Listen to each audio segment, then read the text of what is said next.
Hey everybody, Oli here for Let's Rank 2023. So, the games that we played on the channel, featured on the channel in 2023, we're going to try to rank them in the tier list kind of thing. S to D, and one other tier that I'll talk about in a minute. So we're going to be looking at any games that were streamed on the channel, so this isn't necessarily every game that was released in 2023, because Chrome would crash if I tried to do that. So instead, we're going to be looking at the games that were shown on the channel. Last year, we did something similar for 2022's games. Elden Ring ended up being at the top, and Etsufuma, I think, was all the way at the bottom. It was the worst game that was featured on the channel in 2023. Anyway, let us get into big mode so you guys can see this a little bit easier. I need to check Twitch's back end to make sure everything's working. Appears to be. Microphone is on. Right, let's get into it. So starting with Dead Cells. Right, I'm gonna put Dead Cells here for now so we can talk about it. So Dead Cells we played at the very beginning of 2023, and I was billing it as a I get good at Dead Cells kind of thing, and it would be sort of an on and off stream as I got progressively better at it. But I kind of got bored of Dead Cells really fast. I wanted to play it in preparation for Return to Castlevania. It's going to be a sort of Dead Cells DLC / standalone kind of game. I don't know. I still haven't really tried out that mode or that DLC yet, mostly because Dead Cells is great all the way at the beginning. You're moving very fast through combat. You have a huge variety of different weapons to try out. There's a lot of flexibility in how you build your character up as you get through boss fights and stuff like that. But like a lot of roguelikes, once you hit the mid tier, the mid part of the game, where you've kind of gotten as far as you can get and you're kind of dying a lot at this boss, sort of waiting to unlock new things that might help you get over that one boss, those two bosses or whatever it might be. And the best roguelikes, whatever, get you through that period fast. No, you're not really hanging out in that spot too long. Dead Cells, you're there for a while. I just don't have the haircut. Yeah, I got haircut and beard cut. It's Christmas time. I got to do that. You getting on Doom Training? And I just felt, yeah, I was not really willing to put in all of that time to just grind at that one spot, to unlock things that I didn't think would actually help all that much. You do get some roguelikes where, okay, yeah, you died, but when you go through next time, you'll have plus 1% to your attack, and you die enough times that plus 1% starts to become plus 25% or whatever, and eventually you make it through, that kind of thing. Dead Cells doesn't really have that. You kind of just get new weapons, and they just enter the random pool, and then the random pool being random, you've no guarantee you're actually going to get that weapon. And obviously, the more things you unlock, the bigger the pool gets, the less percentage chance you have of this weapon dropping. It is fun in small bites, but something to dedicate to try to actually finish, unlock. And even then, even when you've beaten the final boss, the game just opens up massively after that as well, and it was too much for me, put it that way. Yeah, I'm gonna leave it at B. I'm happy enough with that. Afterwards, we had Excavation of Hobbs Barrow. Throw it in B for now. We can talk about it. Excavation of Hobbs Barrow was part of the Foley Fable series, series on the channel where I do Let's Plays of games with a strong narrative focus. That does typically end up being walking talkie simulators or point and clicks or first person puzzles or all that kind of thing. Game has too much content. Terrible. It's not that it had too much content, it's that it required too much time and effort to actually get to that content. That was the problem. I felt that it doesn't help you get through the initial beginner stages of the roguelike experience, which I guess is maybe it's not for that kind of player. It's for the player who really likes roguelikes. Anyway, Hobbs Barrow is a kind of dark point-and-click adventure game set in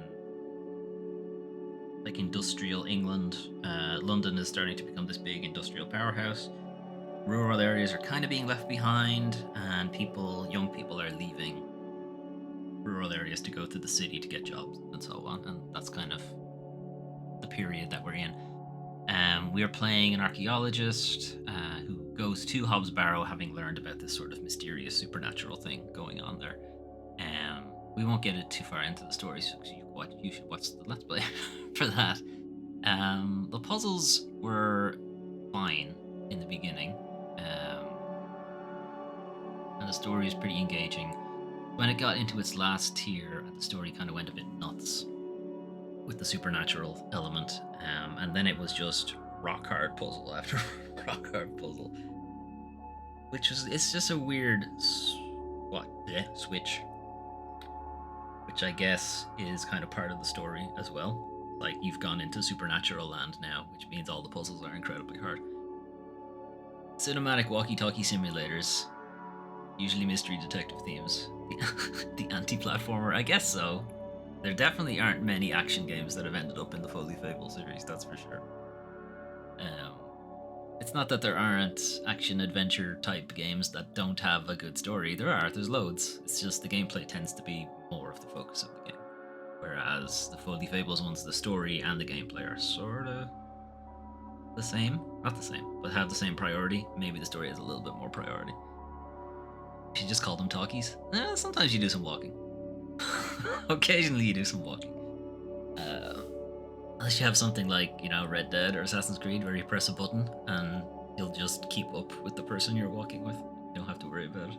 Then you're not even walking at all. Now it's just talkies. Hobbs Barrow was good. It's well written. Voice acting is really good. Puzzles at the beginning are a bit too simplistic. And a lot of it is just go from A to B.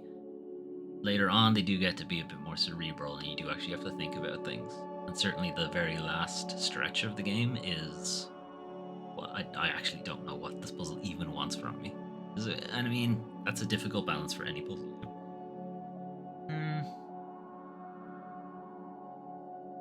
Did I enjoy it more than Dead Cells?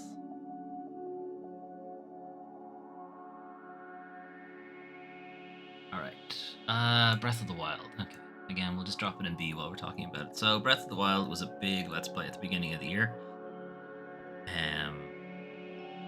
I had played a lot of Breath of the Wild before the Let's Play, but I had never finished it. So I'd never done the whole Ganon thing and, go to the Hyrule Castle and fight him and finish it, that kind of thing.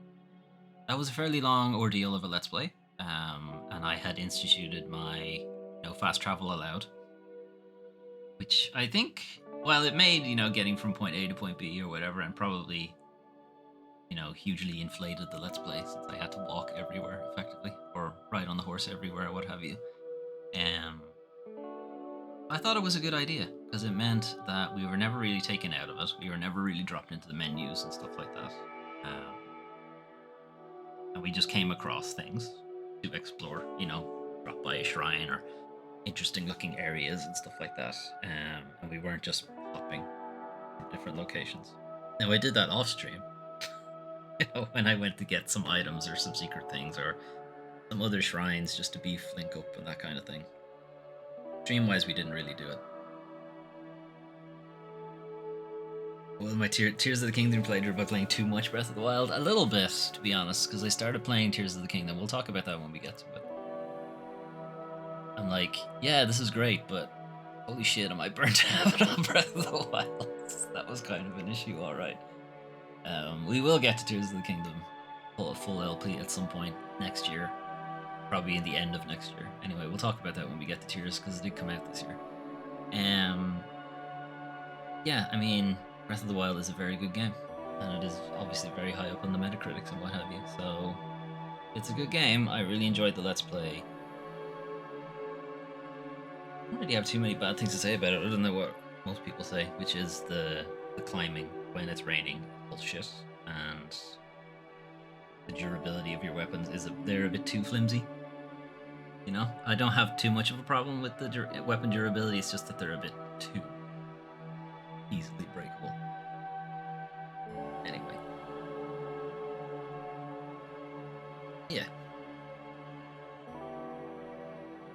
What's our first S?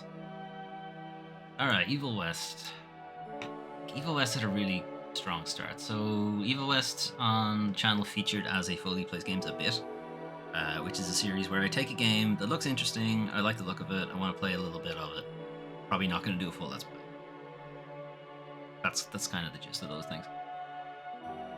Master Mode sucks. Well, I didn't touch Master Modes. That's your problem. You should never have touched Master Mode. It is way too expensive at this point, but that's Nintendo. That's Nintendo's business side of things, as opposed to its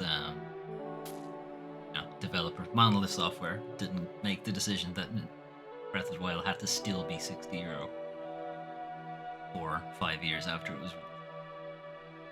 So Evil West is a third-person brawler game.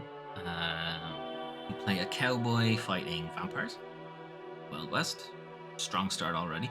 It actually has a strong melee focus. The guns are sort of supplementary to everything. They sort of supplement your combos, whereas hand-to-hand combat is a bit more of a focus. It's fist fighting as well. You don't have much of a melee weapon. You just have a big knuckle duster. Big lightning knuckle duster that can let you like zip about battlefield. You use it as like a lasso to pull enemies towards you or pull yourself towards enemies. It has a lot of variety in combat. It's a lot of fun for the first 4 or 5 levels, and then it becomes tedious, which is a real issue. Gun games are boring. I don't know. Resis. Third-person resis are good. It depends. My issue with gun games in general is that it needs to do something else as well. The guns can't be the main focus, because if they are, I'll get bored fast. It's about 2/3 into the game of Evil West where the combat starts to become a slog, because some of your abilities no longer work on enemies, or they have so much health that you're there fighting them for ages, or they hit you so hard that you're just running around trying to not get hit by them instead of just attacking. And I think some of the enemy placement, arrangements, that kind of thing in the late game just really stifle what was a really fun combat game. Also, the story is garbage. But let's not even get into it. Of course it is. It's cowboys versus vampires. Of course it's a terrible story. The game can have gun mechanics and be good. It can. It's just very rare. Very rare for games to be solely just focused on the guns and it be fun. It's not that they don't exist. It's just I have found it very rare. Anyway.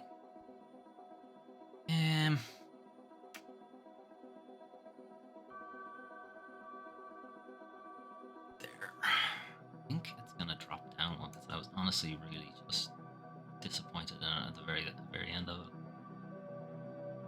Alright, Dead Space. So we went back to play the original Dead Space because I was planning to play the remake, and then I didn't. I didn't get around to it. First-person shooters and cover-based shooters are boring. Cover-based shooters, yes. First-person shooters, not necessary. Depends. It depends on what kind of game. If it's an aim-down sights first-person shooter, yeah, probably. If it's an arcadey Doom-style thing, yeah, I like them. They're a lot better.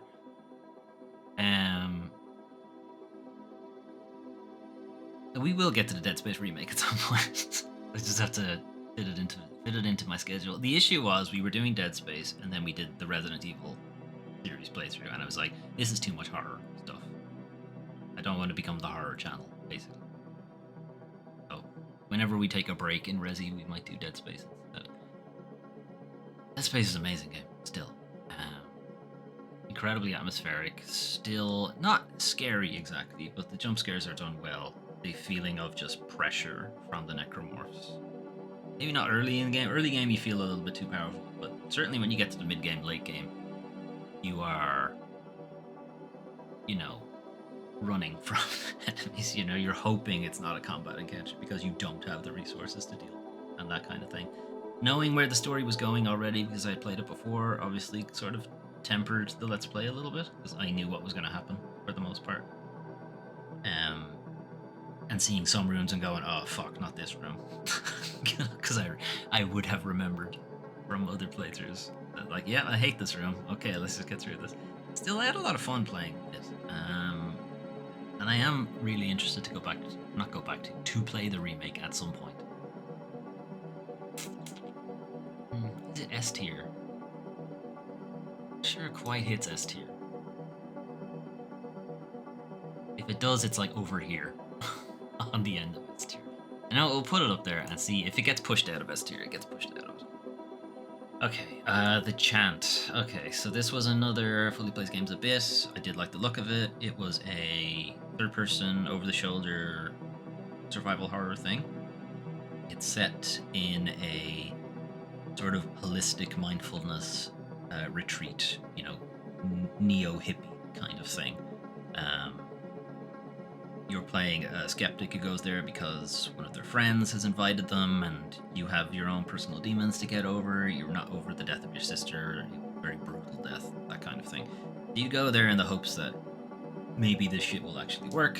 It doesn't. Turns out you accidentally summon eldritch horrors from another dimension. Oops. And now you're, survival horror kind of thing. You're trying to track down the other members of the retreat. Spoilers, things don't turn out well for them. And all that kind of thing. The story setting and the whole vibe of the game is good, but the combat is terrible. So it's third-person melee. There's no guns. It's not a melee brawler spectacle kind of thing. You're not Devil May Crying these demons or weird eldritch horrors or stuff like that. You're like swinging really wildly. Your character, I think, is in IT or something. They're not a soldier or anything. And you're sort of just mixing and matching holistic kind of homeotherapy things, like witch sticks and sage and mushrooms, kind of things to sort of ward off the creatures that are trying to attack you. It got to the point where I was like, instead of Dead Space being like pressure, wanting to avoid combat because I simply don't have the resources. It wasn't that I didn't enjoy the combat. Shooting, the whole, having to pinpoint accurately, shoot off limbs and that kind of thing, and prioritize enemies and that kind of thing in Dead Space is fun. The Chant was like, I don't want more combat because I don't like the combat. It's boring. I hate it. I'm going to put this on super easy mode so I can just get through because the story is interesting. And it has a mechanic that you have your 3 different meters. It is a survival game. So you have like your mindfulness meter, your brain meter, you have your heart meter, you have spirit, I think, something like that. And depending on how you attack enemies, the items you use, conversations you have, the choices you make in those conversations, those meters go up, depending. And it affects the gameplay, it affects the ending and stuff like that. That's interesting. I wasn't hugely satisfied with where the game went by the end of it. I don't think it lent too far into the supernatural element. Now the DLC does, but I haven't played it, so we'll see. But yeah, the combat was a real chore.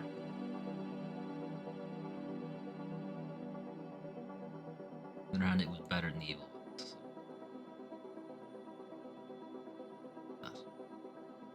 Case of the Golden Idol. Okay. Case of the Golden Idol was another Foley Fables thing. It is a puzzle game of deduction. You can think of it as something like Return of the Obra Dinn, where everything is kind of already laid out to you. There's no real mystery, necessarily. The mystery is, who did it? What did they do it to? What did they do? Sorry. Who done it? What did they use to do it? And why did they do it? That kind of thing. So you're presented with the Golden Idol, which is this sort of cursed relic, magical relic thing. And anybody who comes into contact with it meets a terrible end. Sometimes it is orchestrated, a terrible end. Sometimes it's an accident. Sometimes it's a serious supernatural curse thing. And it's laid out in a diorama, and you're sort of having to fill in the blanks, like who is this person? Who's that person? How did they get here? What item were they using? That kind of thing. And it's process of elimination, process of deduction. You eventually figure out what's going on in the scene, and that, over time, tells you the story and the journey, if you like, of the Golden Idol as it goes from hand to hand and causes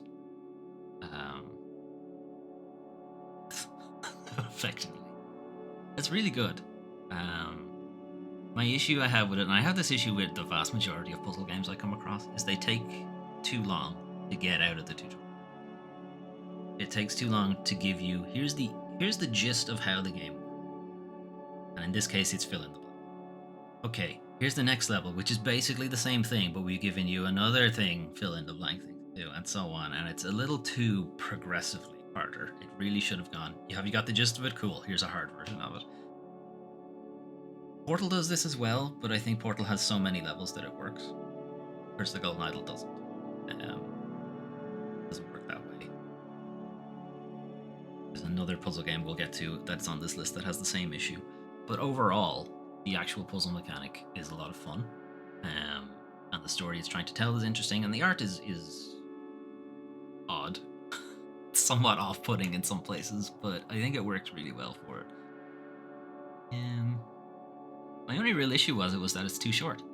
But there's also DLC out for it now, and there's a sequel out next year. So, sort of fixed that issue.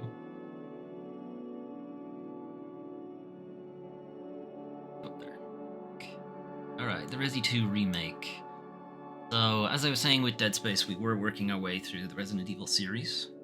So I was trying to get as much of it done before the Resident Evil 4 remake came out. So the Resident Evil 2 remake I had played before to death. In some cases, I possibly knew the game a little too well. We played it on the channel as Claire A, Leon B. It's still a really good game. Like, it's a very good remake of what was already a very good game. Resident Evil 2 we had played previously, 2022.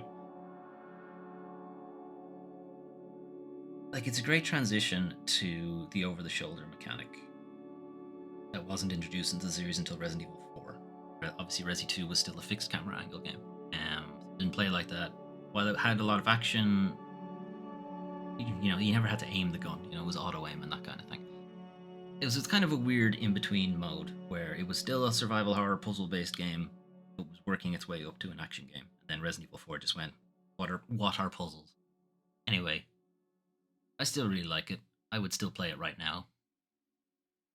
If I didn't have so many other fucking things to do, I would still drop down to play Resident Evil.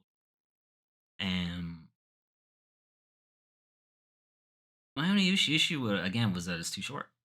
I wanted it to be longer. It's already a long ass game. I still wanted to.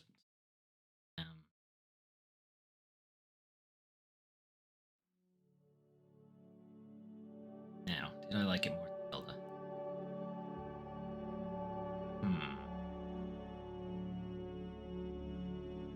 Zelda was great for really long periods of gameplay.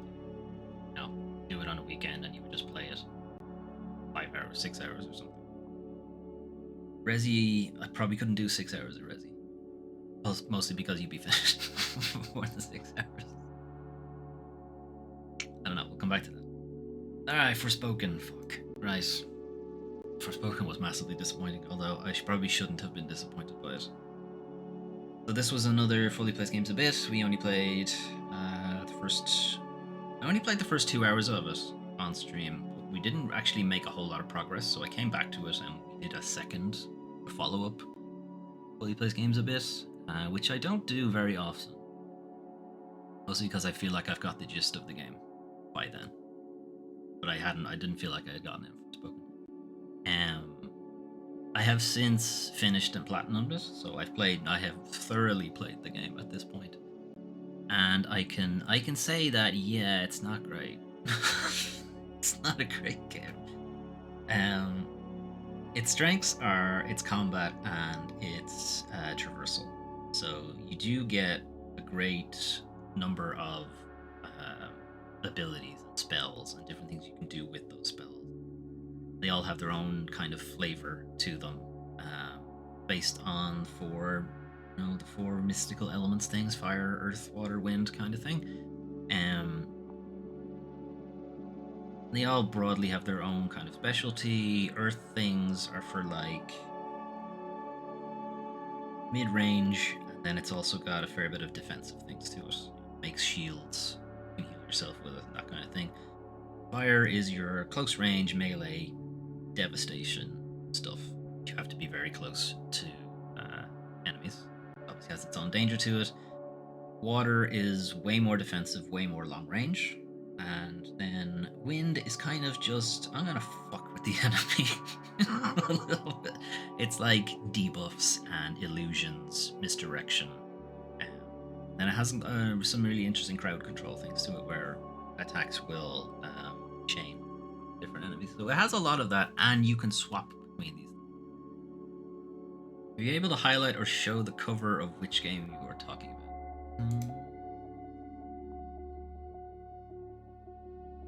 Probably not, because I was going to do that, and I didn't. Anyway, Forspoken. I'll just leave the mouse on it. How about that? Does that work better? Zoom in.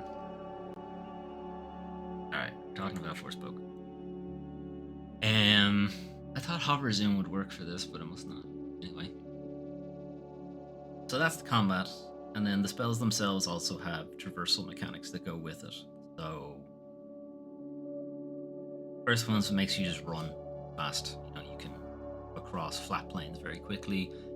Fire has this kind of fire lash. Not exactly Spider-Man, but it has that kind of feel to it. It's like a whip. Still ragging on Forspoken? Absolutely. I'm actually sort of talking it up. It's got... Water's like a glide, which didn't make sense to me, but whatever. That's what it was. And I forget what the wind traversal thing was. I don't think I used it. Yeah, I didn't. I completely forget what it was. I think it was a slide, but you only really used it in combat, and it was to move around enemies really quickly. Anyway, all that stuff was good. Absolutely everything else about the game is crap. The environments are really boring. They're very samey. Enemies are largely interchangeable. They don't really have... They have their archetypes, but for the most part, they're not all that interesting. The story is isekai. Like, really poor isekai stuff. It's, I have such a terrible life here in the real world. If only I was some sort of mystical witch person. And would you look at that? You're the fabled, prophesied one who'll bring balance to magic or some shit like that. It's like boring as fuck. Yeah, it looks nice. It looks really nice, but they just didn't do a lot with it. It's a big open world with very little going on. You're not gonna bump into random NPCs or have to do any huge puzzling or anything like that. It's like the traversal is great, but you're not running through environments that are all that interesting. They got isekai'd into real life. It's like is it a reverse isekai? You went from being the prophesied great person, and now you're in the real world and it fucking sucks. you're just everybody else. Forspoken. Down here. It's not so bad to be put into D. D means the game had really nothing all that redeeming about. Or had one. You know what? Yeah. Yeah. That's where it belongs. Alright, Deliver Us Mars. Next up. Deliver Us Mars was another Foley Fable. It's a sequel to Deliver Us the Moon, the walkie-talkie. Deliver Us the Mars had a bit more traversal mechanic things. You had two crampons, ice picks sort of thing, for mountain climbing, which I don't think that's how it works. Pretty sure you're meant to use ropes and pitons, but I guess that's not how you do it in space. You just dual wield mountain climbing axes and climb all over the place. It was clunky. It was very clunky, but it worked. It worked out well. Interesting story. It's a follow-on from Deliver Us the Moon. The gist of Deliver Us the Moon is humanity is going through a power crisis. We no longer have the natural resources available to generate enough power for the planet. There was a technology built that would relay like microelectric energy, and to make it useful enough for the entire planet, they had to station something on the moon, and it would beam energy back down to the Earth, and they would use it that way. Very dumb, but whatever, it worked. It was played, very serious, bow-faced. Gist of the first game is the moon has gone dark. We're not getting any energy. We're effectively going to use up the last of Earth's resources to send people to the moon to figure out what's going on and restart that energy. What have you? Didn't have any issues until you hit the prime material plane. Yeah, that's the issue. All right, everyone's fine in the elemental plane of pure fire. That's great. Everybody loves that. As soon as you hit the material plane, what is this shit? What's pain? Why am I feeling pain now? This sucks.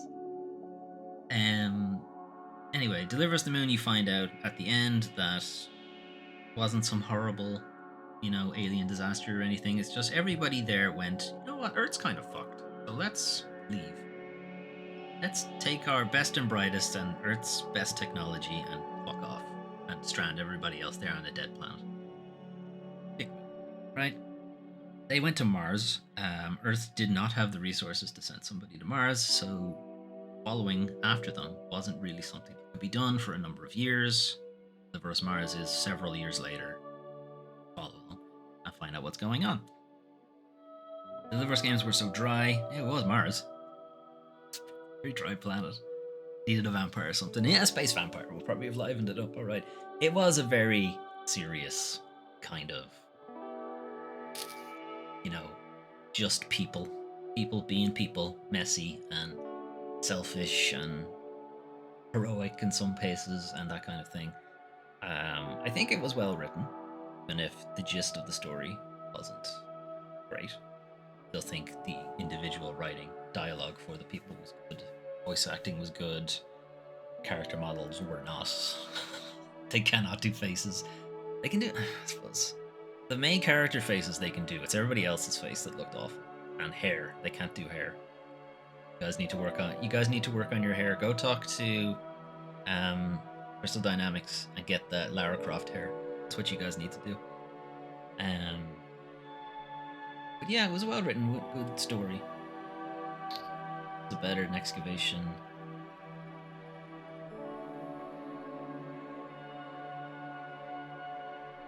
I guess the issue is in between the good story stuff when you're just sort of walking around and doing things. It is very clunky. I don't normally mind jank, but when I have to rank it against other games that don't have the jank, I sort of have to take it into consideration. I think it's fine where it is. I'm gonna leave it there. Okay, OG Resident Evil 4. Yeah, it's classic. Classic for a reason. Still a very good game. This was when the Resident Evil series just went full-on action. Transitioned to the third-person over-the-shoulder camera, which has become a staple of more games than just Resident Evil. Very much influenced the games industry. That is kind of how you do third-person shooters now. That's just how it's done now. Before that, there were all sorts of different ways that they did third-person shooters. This is how you do it now. You want to see the character model and have them shoot at the same time? Resident Evil 4 over-the-shoulder camera. Both done. Anyway, still a really good game. It's still surprisingly difficult in places, I was always feeling like, I don't remember Resi 4 being so hard, and then you play it and go, no, yeah, okay, yeah, it's still pretty hard. I will say, since this was the game that started third-person shooters, or over-the-shoulder camera angle for third-person shooters, there are things that have been changed down the line that people have found work better. So there's still a lot of the growing pains of you can't move and shoot at the same time, for instance. Leon does technically still walk like a tank. He can't move in diagonals. It's obviously still an issue. So pairing it up against modern games. We'll get to the remake, because we did play that this year as well. Remake has its own strengths and weaknesses.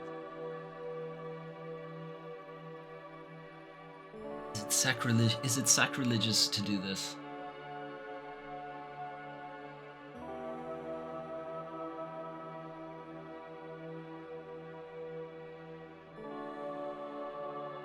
I think that's where it belongs. Resi 2 Remake is the same over-the-shoulder thing, but better. Resi 4, its story is obviously ridiculous and over the top. And I do like that. To be honest, these kind of need to be in the same spot. They're like quantum position. It's only when you look at them that they change places. Otherwise, they're in the same spot. That's hard to do. Yeah, that's where it belongs. Okay, Backfirewall was a fully placed games a bit. This had the early QuickTime events as well. Oh god, those QuickTime events. How many times did I get crushed by that boulder? Why don't you just use the same buttons every time? Stop changing them. Just use the same buttons. I don't think they were as egregious as Resi 5's. Resi 5 went fucking nuts with QuickTime events.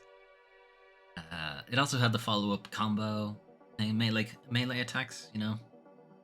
Leon could just randomly suplex somebody. Fucking hilarious. What? Leon, what are you doing? You're meant to be a federal agent. You're not meant to be German suplexing people. I don't care. I'm gonna do it. Where's Melvin? Oh, is it singing day? You might have to hold off then. Because I don't think she's around tonight. Okay. Backfirewall was a Foley Fables thing. It's a first-person puzzle game. The gist of it is you are a... How do I explain this? You are a OS updating software. So you're a downloaded package onto a mobile phone. Your job is to update the current OS to the new OS. As you're doing that, you encounter the old OS. The old OS is, oh hey, welcome to the phone. Here's what everything does. Here's where the Wi-Fi is, and so on. Hey, what's your job? What do you do? Oh, you update the. Hold on, that's me. That means you're gonna delete me. I don't want that happening. So, no, that's not happening. And shenanigans are sort of. The update is paused. So the phone is stuck at like 99% updated to the new OS or something like that, and it has been paused by the old OS. The old OS tries to reboot so that they become just the regular OS and the update is wiped. Something goes wrong. They get compartmentalized, and it's now a journey to take the old OS to the main CPU or whatever to reboot the phone, effectively. And along the way, you meet the zipper function, you meet the Wi-Fi guys, you meet all sorts of different personifications of your mobile phone and the stuff that goes into it. You meet the different apps that are definitely not named Twitter and definitely not named Instagram, but they effectively are those. It's very funny. It's very funny, very good jokes. Puzzles are a bit easy to some extent. It's hard to say if a puzzle is easy or hard if you just straight up don't know what the game actually wants from you. No. Difficult when you can say, here's like a mathematical thing, and you know the basic formula needed to do this thing, and it's just hard. Big numbers, lots of things to do, whatever. Instead of, here's a mess of shit. I need you to get over there. Here's all the shit. And you go, what do you want me to know? How do I even go about doing it? So, there are some of those puzzles, and then there are kind of, I wasn't even sure I was solving a puzzle, and apparently I was. I didn't even realize. On the other hand, it is very funny. So,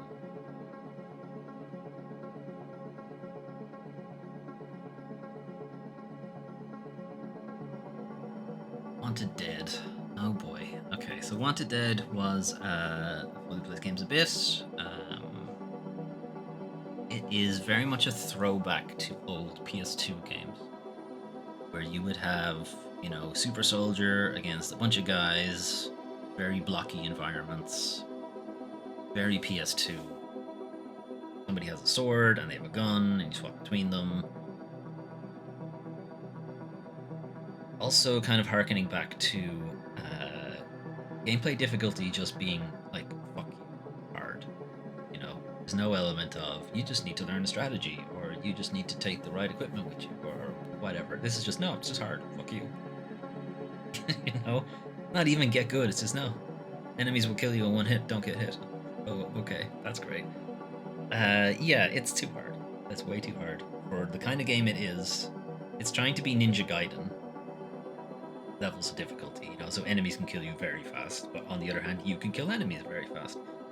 And the thing with Ninja Gaiden is it was very much a skill and dexterity thing.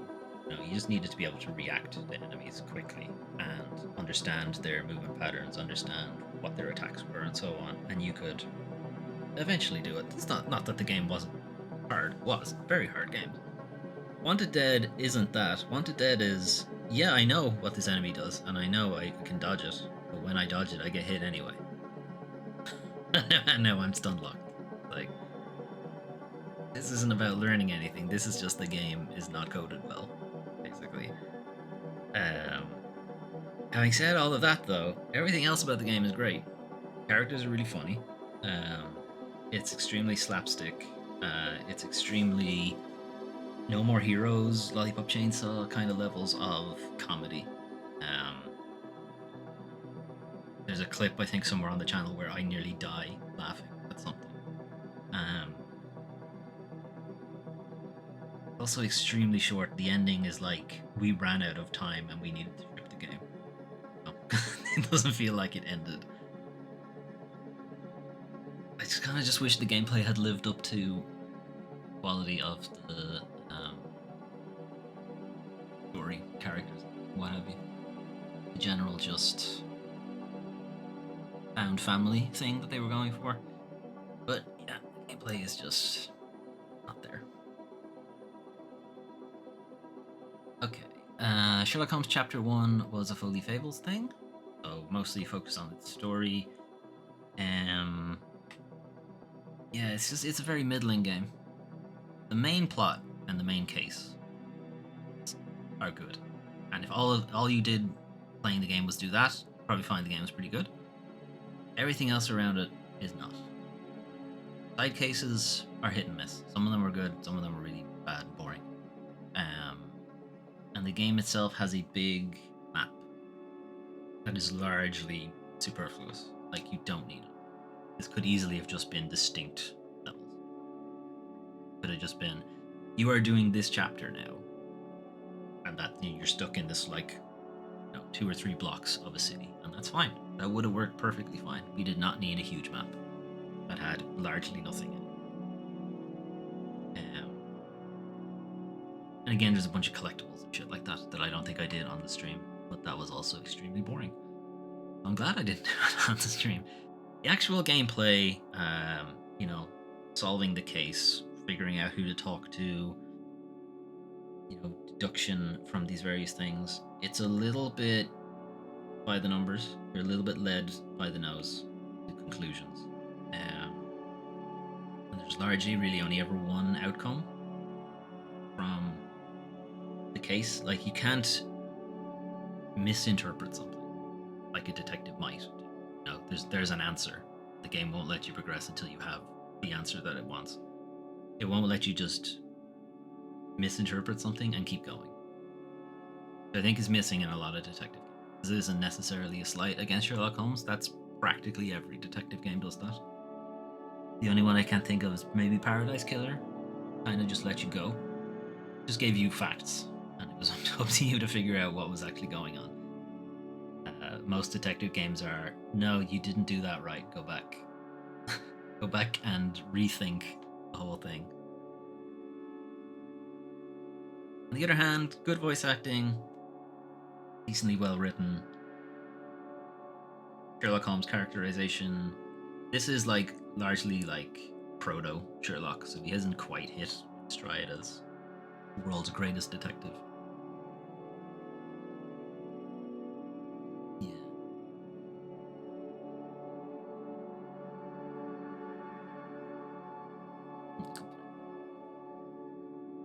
I think it has more to do than Deliver Mars did.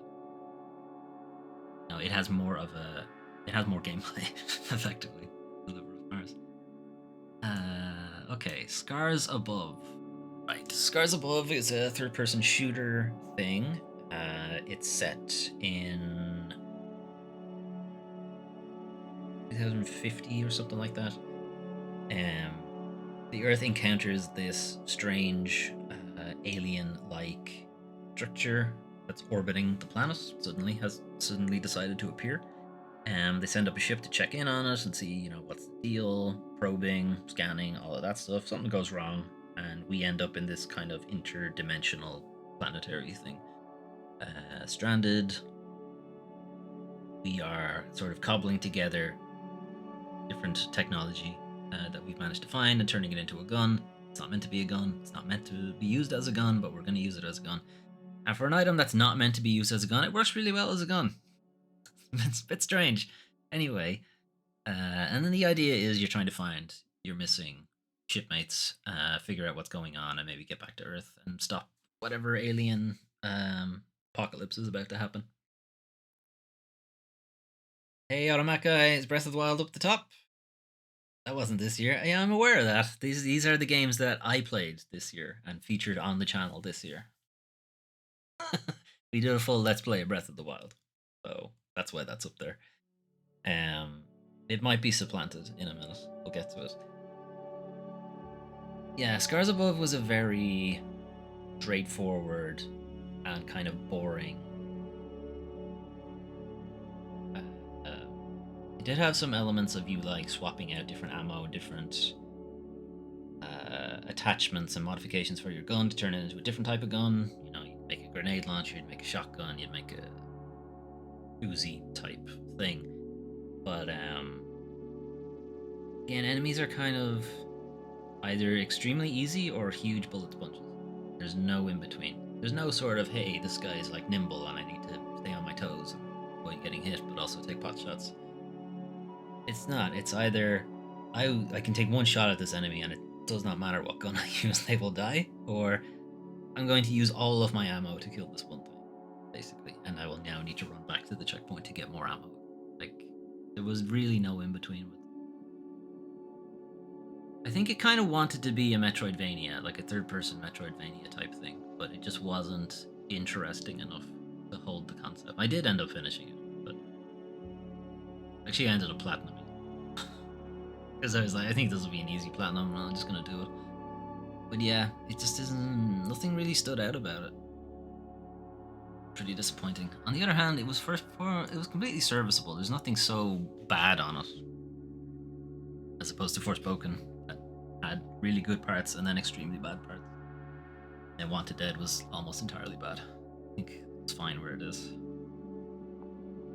The PSVR 2, okay. Right. My issue with the PSVR 2 actually has nothing to do with the PSVR 2. It has everything to do with Sony. And that they just don't support it. They just pushed it out the door and said, cool, that's done. On to the next thing. What was the next first party game from Sony on the PSVR 2? It's the Horizon game that launched with it, and then that's been it. There's been nothing. And there's nothing on the horizon either. Well, not intended. But there's nothing going. We played the PSVR 2 on the channel in and around when it came out, when it launched. We played a couple of different games, played a couple of different demos. I was pretty impressed with all of it. Some games worked a little bit better than others. Some games were a little bit more boring. Largely it was fine. I did end up playing a lot of No Man's Sky in PSVR 2. I did really like that. I think it worked really well. There are some games that I'm waiting to play because they're part of the Resi series that I'm doing at the moment, so I'm kind of waiting until we get to Resident Evil Village to do the VR section of that, or Resident Evil 4 has just gotten a VR update. Waiting to do with that. It just seems Capcom is doing all of the work for Sony, and Sony's doing nothing. This is their platform. They make no effort to put out anything, and it's extremely disappointing. Because it's a very good piece of hardware. But it does seem like MetaQuest is getting all of the VR games that should be coming to the PSVR. There's no reason they shouldn't. The technology is effectively the exact same. But whatever, Sony is all in on its prestige. What's the next Last of Us? What's the next Spider-Man? Go on. Why did they make it? They weren't going to support. Like, this isn't the first time they've done it either. Like, they push out their portables. PSP, PS Vita did the same thing. It's like, out the door, cool, that's done. Well, now what are we going to work on? Anyway, where to put it? Like, it's just middle of the pack because the games that are on it are interesting. There are obviously bad games on the PSVR 2. There are some really good games on the PSVR 2. Because Sony seems to have just forgotten it's a thing, it's kind of just middle of the road. Or that's just where it is. Kana Quest. Kana Quest is a weird one because it's not really a game. It's more of an educational thing. So Kana Quest was another Fully Placed Games a bit. It was also a sponsored stream. The publisher behind Kana Quest gave me a key. Before I asked for a key because it looked interesting. So it is like a puzzle game that tries to teach you Japanese katakana. It tries to teach you the phonetics of like how to pronounce things, and when they're in a certain arrangement, the pronunciation changes. The phonetics might be different depending on if this symbol is in front of it or if this symbol is behind us, that kind of thing. And it tries to teach you that along the way.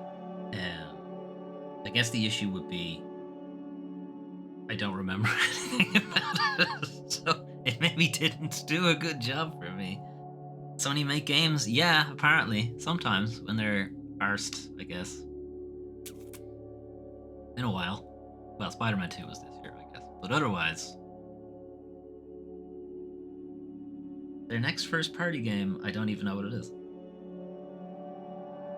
Could easily be Wolverine, for all I know. Like, Helldivers 2 and Rise of the Ronin are the next two that they are publishing. But none of their first parties are actually developing those games. Helldivers, I don't know who the developer is, but it's not owned by Sony. And Rise of the Ronin is Team Ninja, not owned by Sony. So yeah, it looks like they've turned into a publisher for the large part. They're in this annoying position where they pushed out all of their good stuff at the beginning of the PS5 and at the end of the PS4. And now a lot of their studios are in limbo because they're working on stuff. And they're gonna have another year where they push out a bunch of things all at the same time. You know, you got Ghost of Tsushima, Horizon 2, Spider-Man, God of War, all very close to each other. And now the studios are kind of in, you know, development mode. And a lot of their games have been cancelled. Like the Last of Us multiplayer game was cancelled. Whatever Tony Bend were working on, that's been cancelled. We know what Insomniac are working on for the next 20 years by the looks of things. What are Sucker Punch doing? We don't know. It's probably the Ghost of Tsushima sequel. What are Guerrilla Games working on? We don't know. It's probably Horizon something something. Thing is, we don't know what they're working on. And Jim Ryan, their outgoing CEO, very much pushed for them to be doing live service shit. You know, like Destiny. That's why they bought Bungie in the first place, because they wanted them to be godfather of their new live service push. To have 12 live service games currently in development. We know one of them is gone. Last of Us was cancelled. And then the only other one we know of is the game that I never remember the name of it. The game I keep calling Porn Stars because I don't know what it's called. It's by Haven Studios, Jade Raven Studio. I never remember what the fuck the game's called. It's not even anything remotely like that either. I just keep calling it that for some reason. And Concord, that we know nothing about, but that's also a live service game that we don't know anything about. I like that Japanese kanji game. I think it'd be a nice supplement to learning. It would be if you stuck with it, I guess. The issue is that I'm such a variety streamer that I don't stick with anything. You know, we're always jumping in and out of different games. Anyway, back to Kana Quest. Got off on a sidetrack there. Yeah. If you stick with it, it's probably fine. On the other hand, I didn't stick with it, and I actually don't really remember anything about it.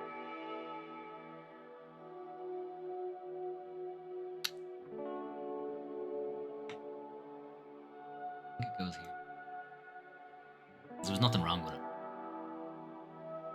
It just didn't grip me. The puzzle mechanics were good. You know, because everything had its own rule on what could and could not go with each other. Then you had to deduce what each symbol meant based on the actual phonetic rules. of Japanese.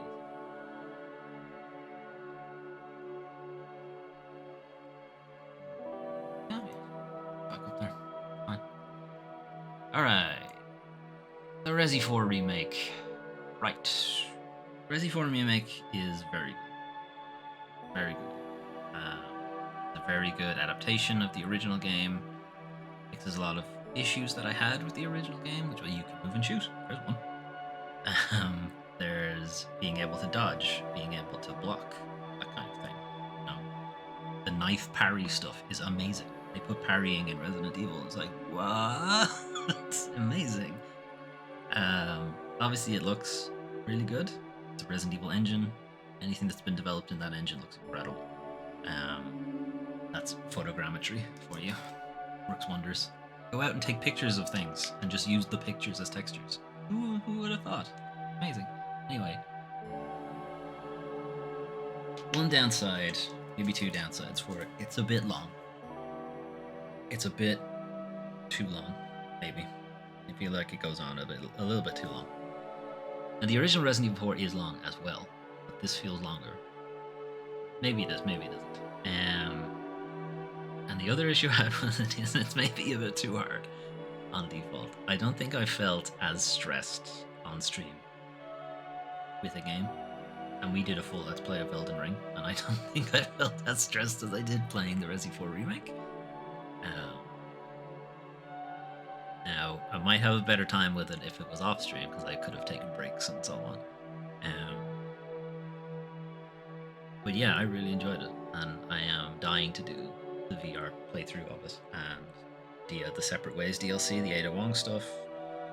Some of the changes to the story I think work really well. They give Luis a lot more to do, and you have a lot more of a reason to care about his character. Ashley isn't quite so whiny as she is in the original game, and Ada Wong isn't kind of held up as a sort of stereotype. You know, she's more of a much well-rounded character. No, more of an actual person. I did think it was interesting what they did with Wesker, and I'll be curious to see if they build on that, because we do know Capcom are working on more remakes. And the question is, which game next? Will they be incredible heroes and remake Resident Evil 1 again? Resident Evil 1 remake, remaster. The rumor is Code Veronica, and that would be great. Also, we've just finished playing Code Veronica. That would be really fun.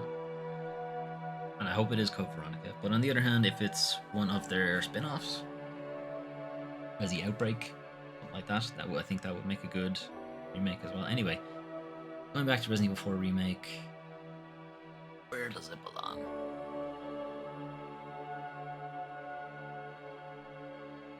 Well, it's up here anyway, in the S tier.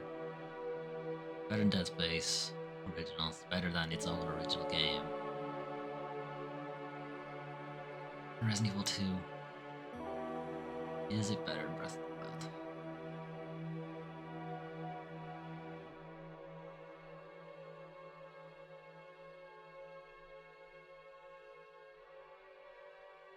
Yes.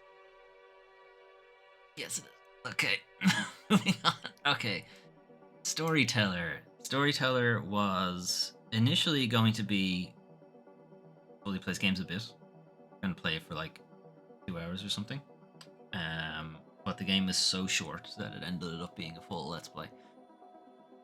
So the gist of Storyteller is you are given a storybook, like a fairy tale storybook, and you're given different characters, and you're given a scenario. So it's like Romeo and Juliet, and you're given storyboards, and you need to put the characters into different positions to make the scenario play out the way it's supposed to. And they'll take the Romeo and Juliet thing, but then they'll change it. It's like both of them live, or only Juliet dies, or the parents are the ones who die, and so on, that kind of thing. And you move characters around, move items and props around to make the story work. And it works really well. But I have the same issue with it that I had with the Curse of the Golden Idol, which was it spends too long in the simple stuff, teaching you the game. that by the time you get to the harder stuff, there just isn't enough of it. There isn't enough of the I already understand how the puzzle works. Don't need to tutorialize me anymore. I get it. Give me something difficult instead. And it's like maybe one chapter that is actually difficult. Figure it. How do I make this story work? Where do I put the characters and the props so that this final scenario works out well? Or works out the way the game wants it to. Again, same with the Curse of the Golden Idol. There's DLC for the Storyteller that does make the game longer and does give you more difficult chapters and so on. But I haven't played it, so I can't say much about it. So while the puzzle mechanics are really good, there's obviously despite the game being called Storyteller, there's no actual story. You're just solving distinct scenarios.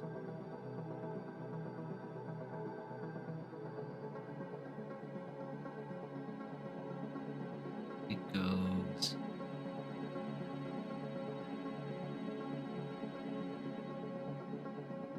Actually,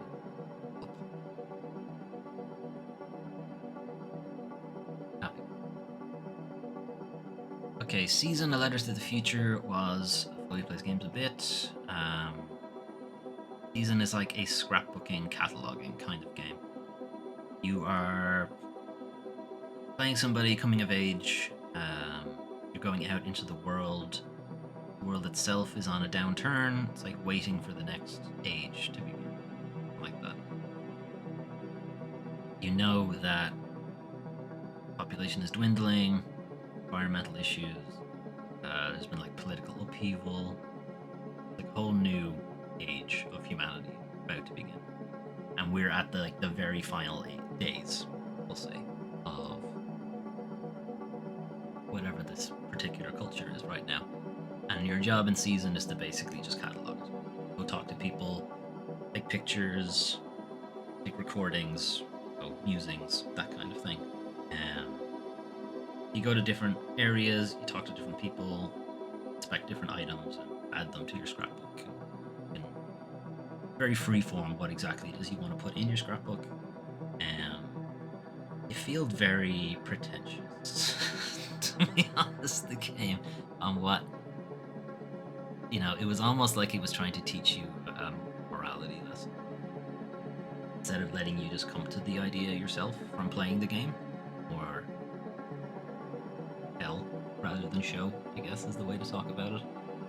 And for it trying to, have you catalog the end of a season, like, you're only ever in one location. You don't go out to check like the rest of the country or the rest of the world or anything like that. It's just one area, one very small area, cataloging, and you just feel very detached from the whole thing. You don't really feel any actual connection to it, because it's not anybody you grew up with. It's not your own town or family or anything like that. It's just randos that, yeah, you can feel for them, just empathize with them, and that kind of thing. But as the player, you'd never really get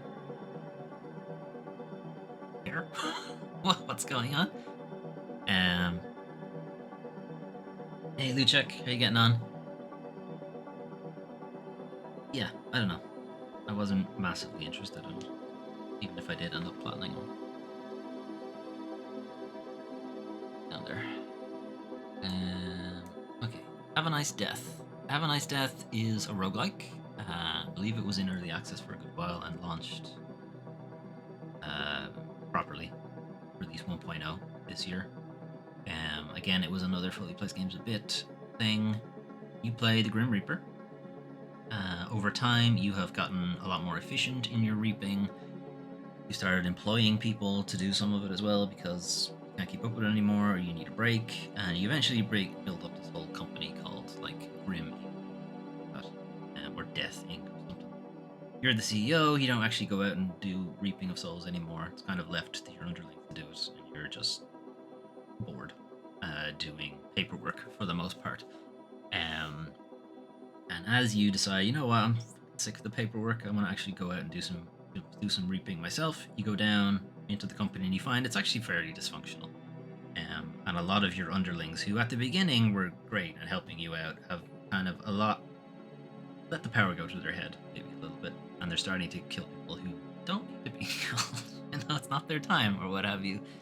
So as part of Have a Nice Death, you're sort of trying to fix effectively. And you do that by beating the shit out of your employees. Maybe they should unionize it, I think. I don't know. But it takes the form of a roguelike. You go out into the company, working your way up from the bottom, all the way up, back up to the top, encountering the different creatures and the bosses and managers and sub-bosses and what have you. Different abilities unlock along the way, the roguelike sort of thing. I think it has a really cool and funny setting. It's very cartoonish. Grim Reaper is hilariously diminutive. Everyone, like almost every enemy, is bigger and taller. It's a bold strategy, Cotton. Let's see if it pays off for him. Kind of tongue-in-cheek comedy, slapstick element to it that I really, really liked. Thanks for the subscribe, Ninja Nick. Appreciate it. Not sure if a sound effect played because I don't have my headphones on. Hopefully it did. I think I had the same issue with Have a Nice Death that I had with Dead Cells, which is once it hits the mid range, once you're starting to hit the roadblock end of things, or the brick wall, where my skill at the game, I can't actually get past the boss, or I can't, I just don't have enough health when I'm getting to these sections and I die too frequently, or something like that. And you're waiting for unlocks, waiting for stat boosts, stuff like that, and it's requiring you to just grind. Really, you're going out into the thing knowing full well you're going to die at this spot again. You just can't get past it because you're still waiting for the plus 10% to HP to unlock or whatever what it is, and that just takes too long. No, it takes too long for me. A lot of this tier ranking thing is personal bias, of course. If Have a Nice Death was your only game, you were grinding it out, it would be fine. I probably wouldn't even notice. Now, to be fair, unlike Dead Cells, it does have a baby mode, or dad mode, or I'm impatient mode, whatever way you want to put it, where it's just like, hey, why don't you just start with like 50% defense instead? Just get through it that way. Hades does the same thing. Hades will start you off with like a plus 10% to your defense, and then every time you die, it goes up by like 1% or something like that. As Hades does have a pretty strong story as well that somewhat requires you to die. I think it works out that way. Have a Nice Death, I don't think does. I haven't spent enough time with it to tell. From what I played of it, though, I think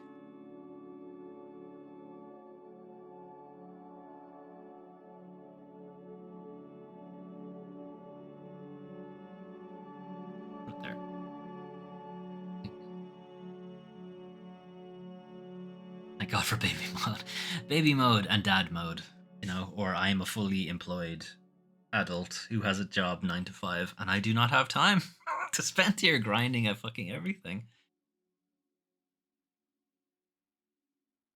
Death mechanics should be nerfed in real life. I think so too. It should have like a 1% proc. Maybe it does. Maybe every day it has you have a 1% chance of dying today. Every day. Doesn't matter how old you are, doesn't matter how healthy or unhealthy you are. Everybody has a 1% chance of dying today. That's the end of it. I paid $60, so just let me see the whole game. Yeah, that's baby mode, alright. Just let me through. Not Dark Souls, though.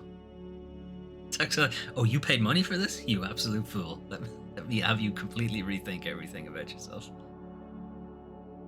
1%, yeah, 1% is way too high. I mean, it should really be like a 0.000001. Because if it was 1%, that's 1% of the population dies every day. that's objectively not a good thing. Okay, anyway, back to this. Tchia was another fully plays games a bit. 10%. I don't know. Maybe it's associated with your karma, and the more bad karma you accrue, it just adds 1% every time. Every time you do something shitty, plus 1%. Every time you do something good, minus 1%. Okay, so Tchia was a third-person action-adventure type game. You're playing this little girl who has a mysterious power where she can body jump into different animals. So you just like hop into birds and you can fly around, or hop into a fish, swim in the ocean, hop into a deer and you can run across the plains and all that kind of stuff. And that's kind of that part of the game is really interesting because you can chain it as well. So like you can jump into a shark or something and swim, close up to the shore, jump out of the water and jump out of the shark into a bird to fly you into the mainland, then jump out of the bird into a deer to like run across the plains and stuff like that. That's cool. That objectively feels really, really cool. The issue is that the rest of the game doesn't really feel that great. The story is largely non-existent. There has a very basic sort of revenge tale, which is a little strange for a child protagonist. And I was like, this is a bit strange. This is a bit of a weird tone shift with the story and the rest of the art style. The art style being almost, Pixar level kind of cartoon animations, CG. Like the central game mechanic is really like the body hopping stuff. And it's not just animals you jump in. You can jump into like inanimate objects. You can jump into like a gas can and to yourself at a fire, and then jump out of the gas can before it actually hits it, and obviously you cause a big explosion. That kind of thing. Chaining that sort of thing together.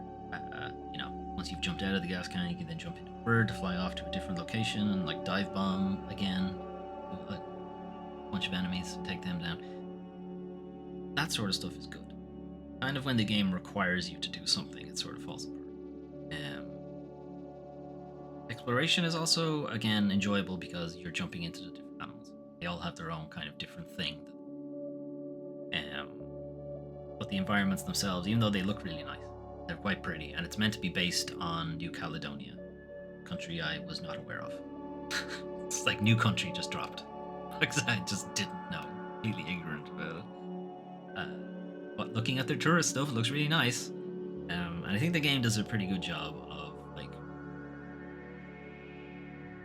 advertising the country and the culture and what have you. But there's not a whole lot to, like, gameplay. There's not a whole lot of activities to do in the maps. A lot of the gameplay is, like a lot of open world games, it's isolated and, like, centralized into just small areas. That could have just worked as distinct levels. Like, go back 15 years, they would have just been distinct levels. Just because you can make something open world doesn't mean you really should. That's where I'm coming from that.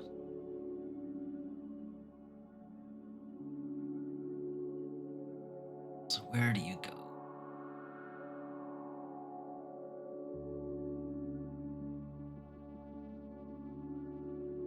I'll put it there.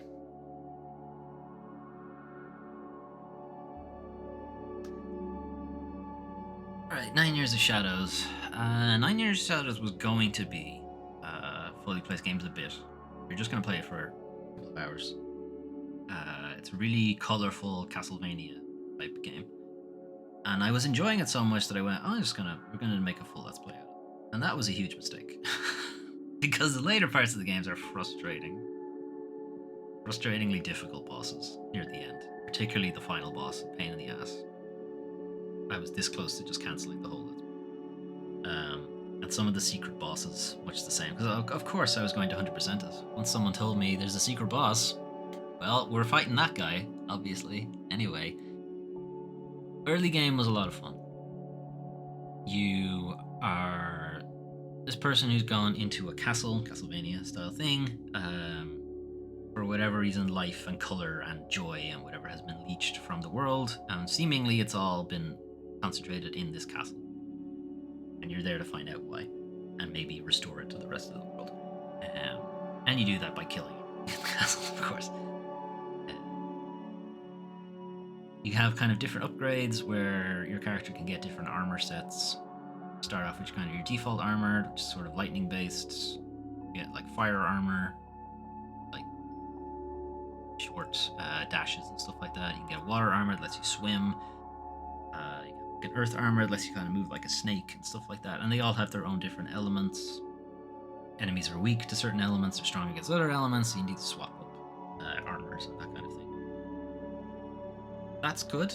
I do like that kind of variety and having to chain the different armors together, because you can swap the armors very quickly. So a lot of the traversal stuff becomes you need to swim up this waterfall and then jump into a snake tunnel to swim through the snake tunnel and then jump out into like a fire plume that will lift you up into the air and that kind of thing. That's cool.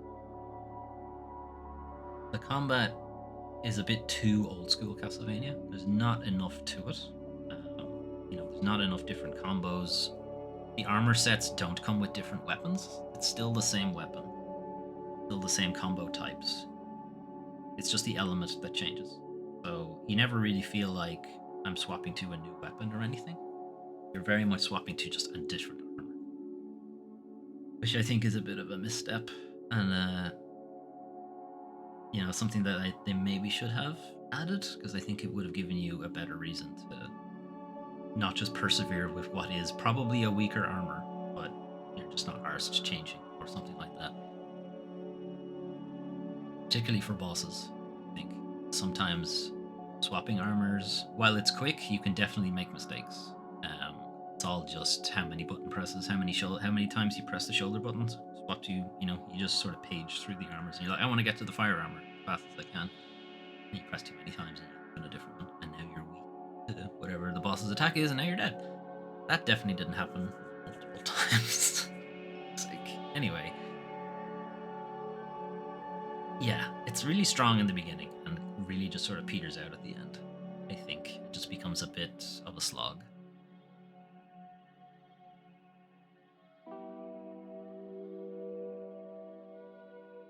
Goes here.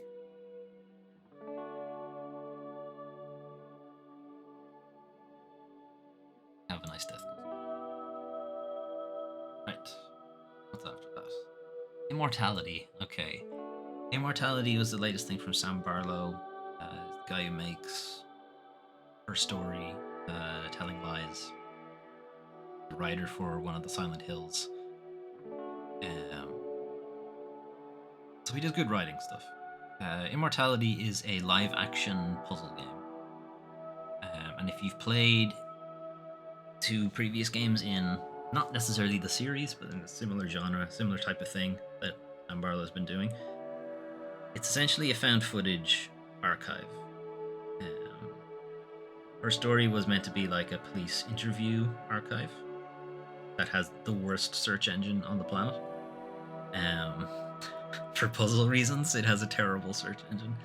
But the idea is you're searching through this catalog, trying to figure out what the story is in general. You don't even know what the story is going in, what the gist of it is. And you pick out certain words that are said in the interview to jump to different areas in the catalog, and then find more words in there, and it just gradually extends. And eventually you open up the whole catalog and you figure out what the story is. Telling Lies was like the footage from an undercover FBI agent trying to honeypot an environmental group or something like that. Immortality is a little bit different. Immortality is footage from one actress's career. You had like 3 films or something, and then she just disappeared. No one heard from her after that. She just sort of fell off the planet. And you're using the footage, like behind the scenes footage or the actual film footage from the different films. Like the last film that she made that was never released. All this kind of stuff. And you're trying to figure out what's going on in her life that led her to disappear. And then there's a weird supernatural thing to it that just sort of came out of nowhere and made me kind of uncomfortable about the whole game. It's like, what is that? Where did that come from? It's like the end of, I think it was the end of the first dream when we started noticing it. And I was like, huh? Why is that in here? That's weird. So the beginning of the game was great. It was like, yeah, we're working through these films, and some of them are really weird, and some of them are kind of funny, and some of them are like, I would never watch this film ever. And and then a weird supernatural thing ends up in it. You're like, okay, why? And now you're trying to figure out why is this even a thing? Anyway, if it had continued with the first half of it, it probably would have just been another one of these kind of games. But the second half of it just makes it, it's kind of strange, its own thing, and I don't know if I like it. I still don't know if I like it or not.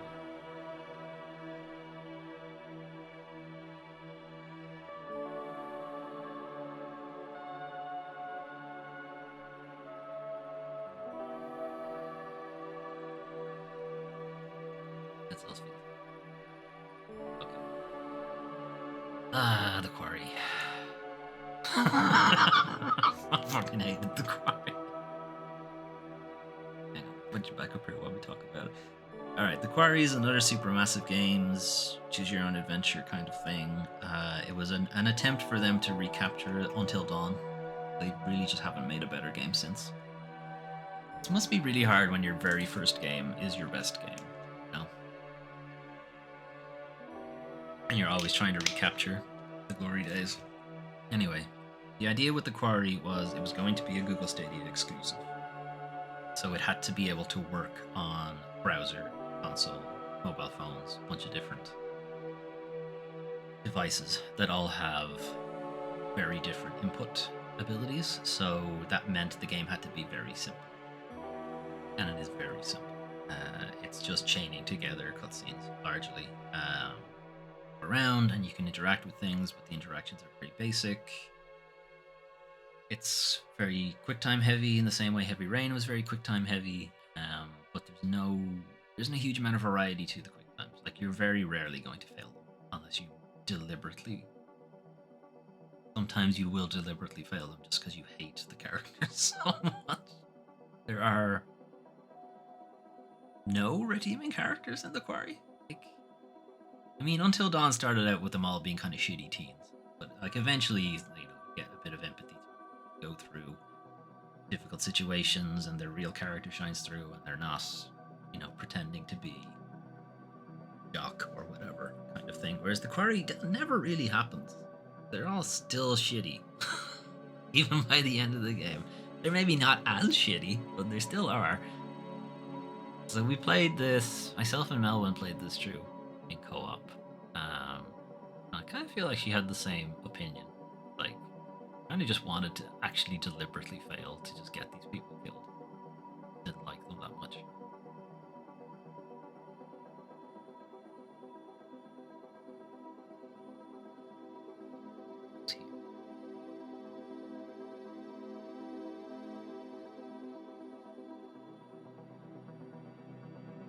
Alright, Tears of the Kingdom. Tears of the Kingdom goes here, which is the need more time tier. I have not played Tears to put it anywhere in the tier rankings. And yeah, this is probably more of a coward move. Yeah, that's what I'm going with. I haven't played enough of it. We played it as a fully placed games a bit, because I didn't want to commit to a full Let's Play, because we had just finished Breath of the Wild, and I knew I needed a break from it. And playing Tears of the Kingdom off stream, that I have been doing in my free time, I still need a break from Breath of the Wild, because it's too similar. It feels like I'm continuing Breath of the Wild.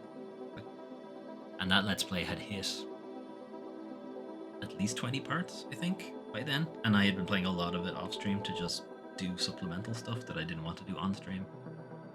I play too much Breath, and I'm somewhat burnt out on it. So I need a break. And I needed more of a break than I thought I did. So I just haven't played enough Tears of the Kingdom to put it anywhere on the tier. It's very good, but I haven't played enough of it to, definitively put it anywhere. So that's where it goes. That's coward move, I know. But here we are. Okay, Bioshock. I assume Bioshock needs no introduction, but just in case, because it is an old game. Bioshock's a first-person shooter.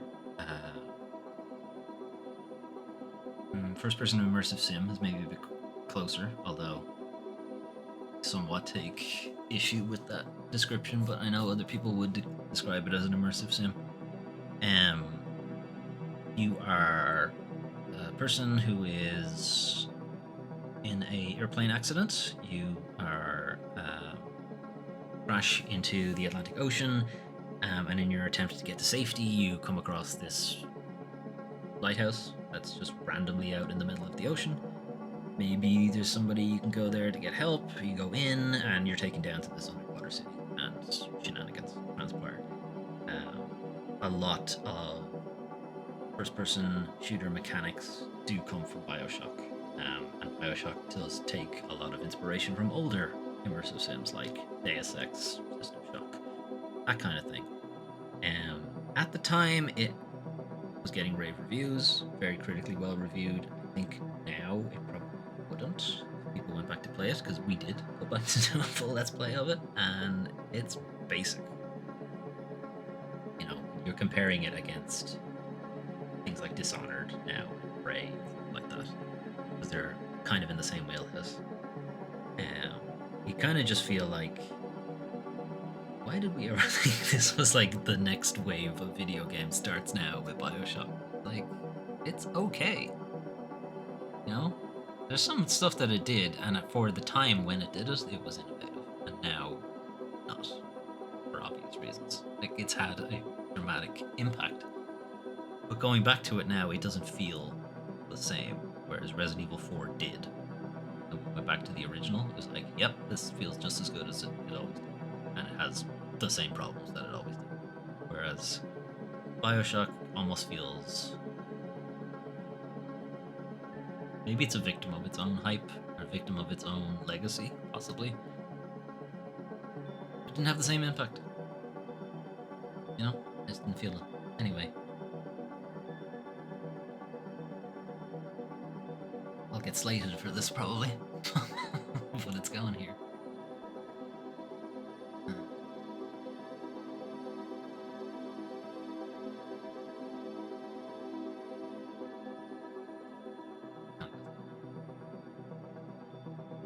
Looking at it, it doesn't feel... Okay. Cloudpunk. Cloudpunk was a fully Fables. Play Rania, new to the city of Navalis. You've come from a fairly remote rural area, and you've come to what is one of the last cities on the planet. The planet has been subjected to... it's not even clear if it's Earth, actually, but whatever planet you're on has been subjected to a huge flood. This is effectively the last large urban area left. You come there trying to escape debt collectors like that, and sort of trying to just disappear into the city. And to do that, you take on the job of a courier for the company Cloudpunk.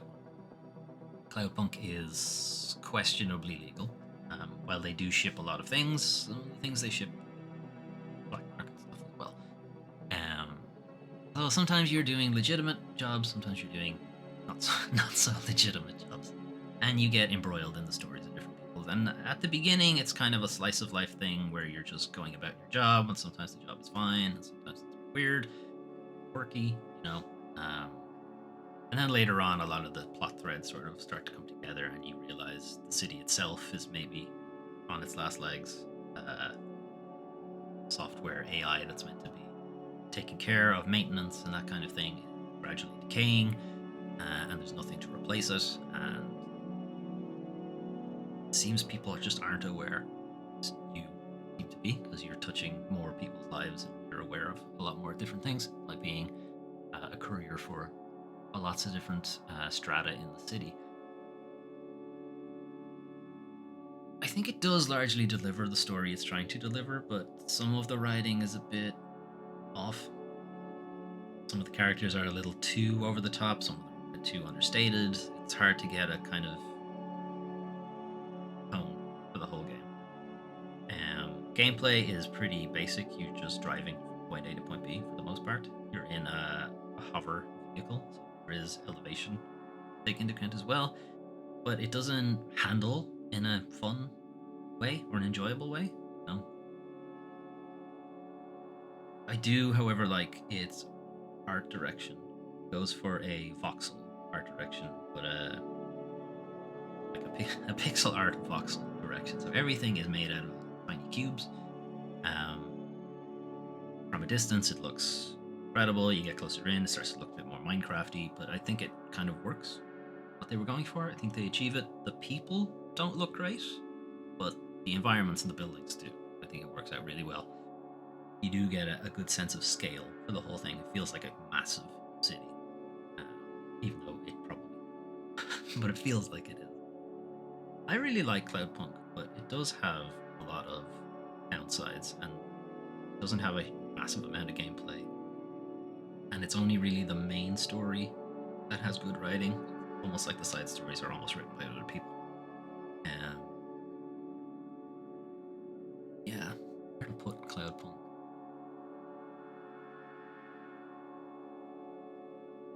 Probably.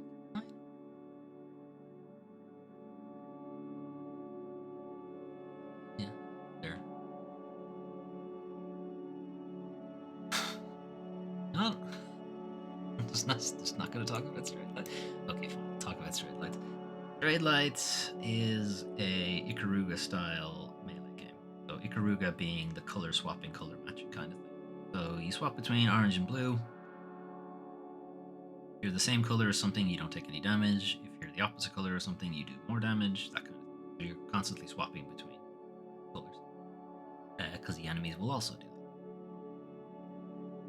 It should have been great. It should have been a lot of fun. But it's just not. It's too punishing for when you make mistakes. It relies heavily on a parrying mechanic that doesn't work. The window for it is too nebulous. It seems almost like different attacks have different parrying. And I just feel like it's too... There's no learning curve to it, really. You're just sort of guessing with the parrying. Can't even necessarily learn particular enemy attacks. Some enemies attack so fast that I don't know how they expect you to ever parry it. You do just end up relying on abilities that negate the whole purpose of the game. That negate the whole color swapping mechanic. Like there's a power you can get that just says you're immune to the downsides of being in the wrong color for a minute or something. And it's like, why is this? Why is it? One, yeah, cool, thanks for the ability, because it means I literally don't have to engage with the game mechanic at all. But also, why did you put this in here if you knew this particular ability was needed? And you must have also known that your game mechanic, the way you've implemented it, is frustrating. But why didn't you fix the frustrating bit? That's my issue with it. It's not as bad as that. Okay, Planet of Lana. Planet of Lana is a side-scrolling physics puzzle thing. So like Limbo, like Inside, that kind of thing, but way more colorful. You are accompanied by this cute little dust mite, rabbit, monkey looking thing. It's extremely cute, too cute, maybe. Cute aggression, somewhat overload on that thing. It's got an almost Ghibli vibe, the art style. We played it as part of a Fully Plays Games a Bit thing. We didn't get through the whole thing. I have been slowly working my way through the game. And the game is a short game, but for whatever reason, I'm still going pretty slow on it. What we played of it was really good. Some of the puzzle elements do require you to sort of trick the game's AI. Get this monster to come over here. Expect something so you can delve your way past it. But I do feel like it's not rigid enough a puzzle. It's a bit too freeform. The freeform is good for stealth games, but this is billed more as a puzzle game.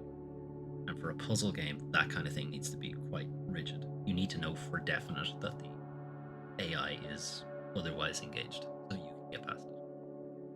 Stealth games, you take your chances with. That's fine. That's part of the fun of a stealth game, is not knowing if they're going to turn around or if you're going to make a noise and they're going to spot you. That's the whole gist of a stealth game. But this isn't a stealth game, it's a puzzle game. A puzzle game is almost a finite state machine of, I do this, I get this outcome. And if I do this and I only sometimes get this outcome, that's not great. I find that's a kind of an issue. On the other hand, art style, setting, companion character, they're all fun. They're all good stuff. And for the most part, when it's just puzzles, when you're not having to deal with enemy AI, the puzzles are good. They work out well. It's just when the puzzles involve enemy AI as well, I feel like it's a bit too fuzzy, in my opinion. Anyway, would put it.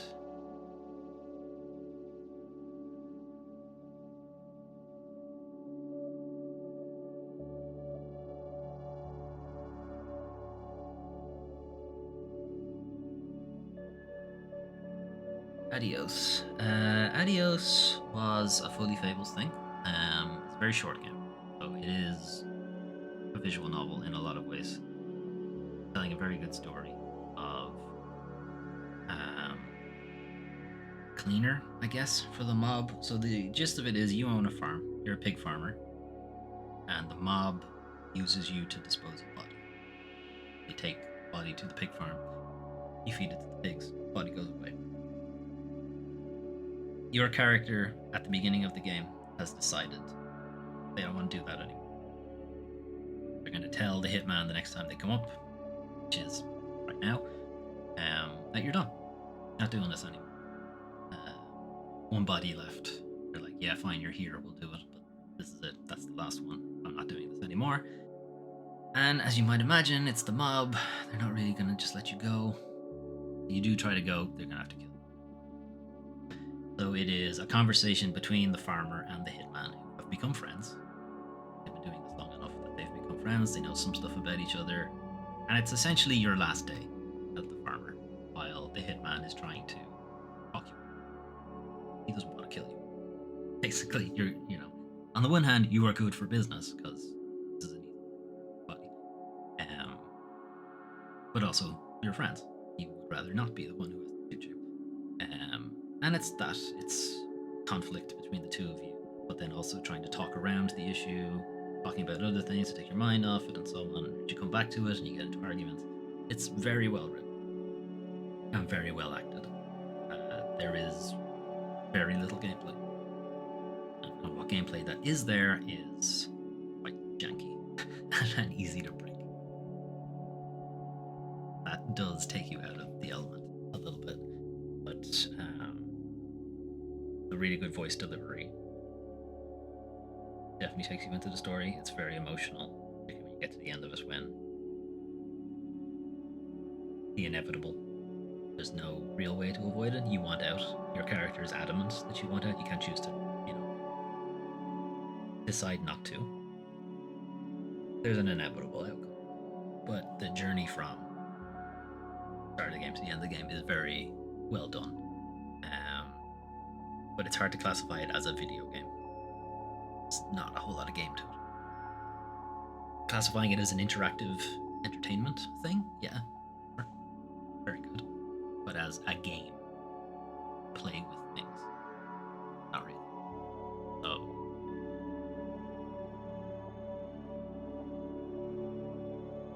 it is extremely well written. Not a whole lot of game.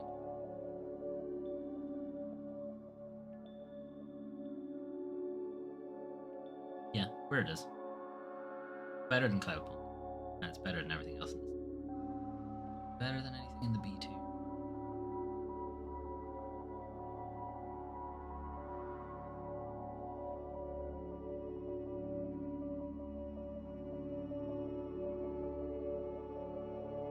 Happy enough. A Way Out. Super Mario Bros. 2 is Game of the Year. Game of the Year every year? Fortunately, we didn't feature it on the channel, so it can't be there. A Way Out is a Hazelite game. It is a firmly cooperative game, so you can't play it single player. You have to play it with two people. You are two guys escaping from prison for various reasons. You both have the same nemesis, if you like, so that kind of binds you together, and for the two of you to try to escape prison and go after this guy. And there's a lot of different interactions, mini games. A lot of the time the two characters are together, but they have different things that they need to do in the same scene. Sometimes they get split up, figure out a way to get back to each other, and there's a lot of cool and interesting set pieces that go on at the same time. The ending of the game is disingenuous to the players. A lot of information is kept from you about the different characters that is revealed near the end, and you have no real choice the outcomes of those things, and you're sort of thrown into a scenario that you probably don't really want to be in. Maybe some players are like, okay, cool, and myself and Melvin in particular was not pleased with how that ended, and I would have to agree, even if I did follow through with it. Yeah, I just felt like taking the agency away from the player at the end. Shitty. Sort of undercut the whole game for me. Even though it's it's well put together, there's a lot of interesting scenarios and set pieces going on with it. Just that one last bit tainted the whole experience. On the other hand, is not as bad as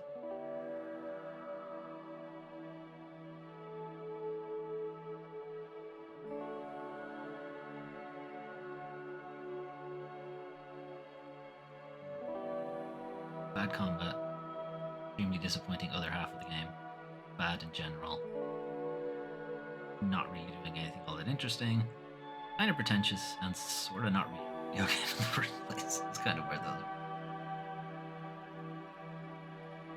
Right, Monster Hunter World.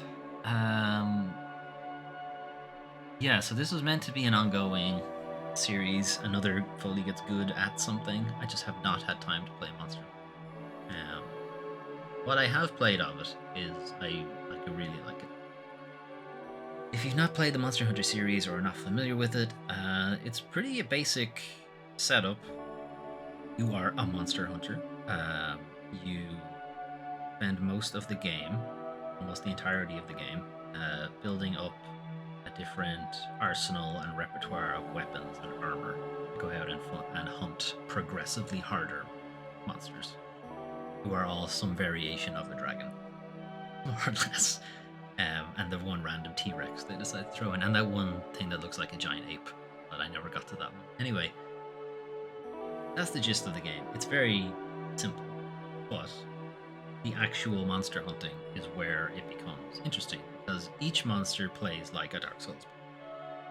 You are effectively fighting boss fights, with different equipment and different.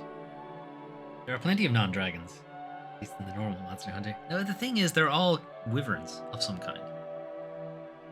If you go into it, they're all like fanged wyvern, cat wyvern, tyrant wyvern, I think is what they call the T-Rex, even though it is objectively a T-Rex. Whatever, they keep calling them that. Anyway, I get the whole gist of it is that the monsters are not endemic to the area. You're culling their numbers, kind of thing. So in a way, to get around the whole thing, you're just going out and killing random animals.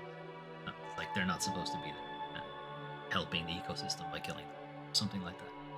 They're worms. Yeah, okay, fine. They're not all dragons, whatever. Anyway, that's kind of the gist of Monster Hunter, but it's fighting them. That's the interesting part. And a lot of them have different attack patterns, even if they have the same kind of basic archetype. As I said, fanged wyverns are typically quite fast and agile. Winged wyverns fly. They have flyby attacks, kind of thing.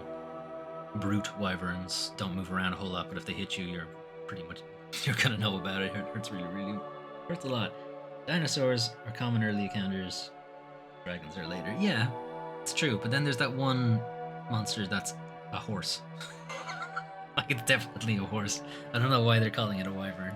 This is a unicorn that shoots lightning. That is a bullshit fight. I hate fighting that thing. But anyway, there's a lot of different variety of those different monsters. There's a lot of different weapon types. All the weapons have their own strengths and weaknesses. You're trying to pair your own ability with the weapons, and the weapons like central gimmick, whatever it is, versus the different monsters that you're fighting and what the monsters can do to you. And you can team up with other people. Up to 4 people can go off and fight a monster together. And the rewards are pretty good. It's not too bad about grinding. There's still a fair bit of grinding in it, but it's not as bad as some games where there's like no rewards for fucking ages. and then all the rewards at once, instead of here's little rewards along the way, please. Thank you. Giant crab. When did you find an owl? I've never fought an owl. I think the bears are still called wyverns. And I don't think the bears are in Monster Hunter World. I think they're in Rise and maybe Generations. Okay, fine. I will retract my they're all dragons. Anyway, I really like it. I have played more of it off stream than I have on stream, and I do want to change that. And the sheer amount of variety and gameplay and just different ways of approaching the same monster.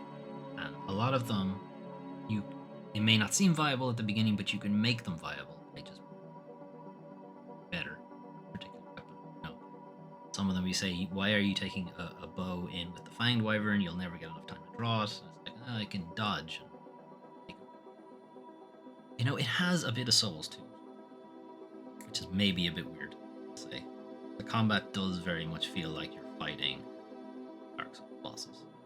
And as anyone would tell you, play Dark Souls, the bosses are the best bit. So having a game that is effectively oops all Dark Souls bosses is pretty great. Where does it go?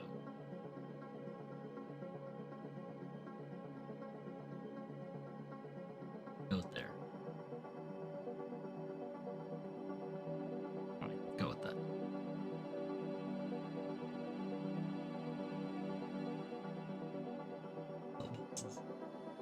Placed it, you know. Okay, no, very fair enough. That is an owl. I don't think he's in World. I'll tell you which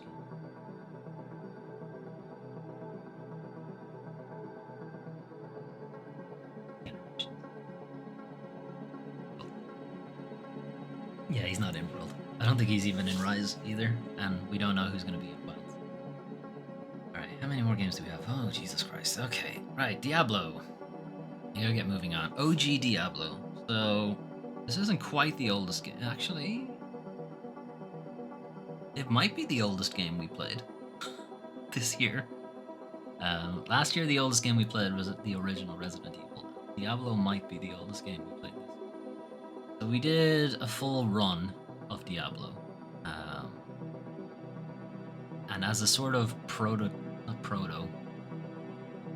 yeah, it's kind of like a proto dungeon crawler thing for video game. It still holds up pretty good. No? Like, I wasn't playing it thinking, oh, this is kind of boring and I wish I could do. Like, there's loads of things that you could differentiate the character classes a bit more. They don't really feel like they're all that differentiated. You can kind of almost start with a warrior and build them all the way towards the wizard. You could nearly do that. You shouldn't, but you absolutely could. Which in one way is very Dungeons and Dragons, but in another way it's very antithetical to later dungeon crawler stuff, where it has very much become you have a class, stick to that class, and it doesn't really do anything outside of its own class group, which in some ways is better and isn't in other. On the other hand, Diablo does require a lot of grinding. There's a lot of restarting your campaign because you're not strong enough for whatever tier you're at, and there's no way to get stronger without essentially restarting. Keeping the character at the level they're at. So sort of just resetting them back to the beginning of the story instead of resetting them back to level 1. There's a lot of that, and I did have to do a lot of it off stream. Which, you know, I mean, it's an old game. At the time, this is, you know, they didn't have these game design best practices that you kind of have now. You can't exactly give a shit for that, but on the other hand, it is being stacked up against modern games. Well, it's kind of where we're looking at it. So,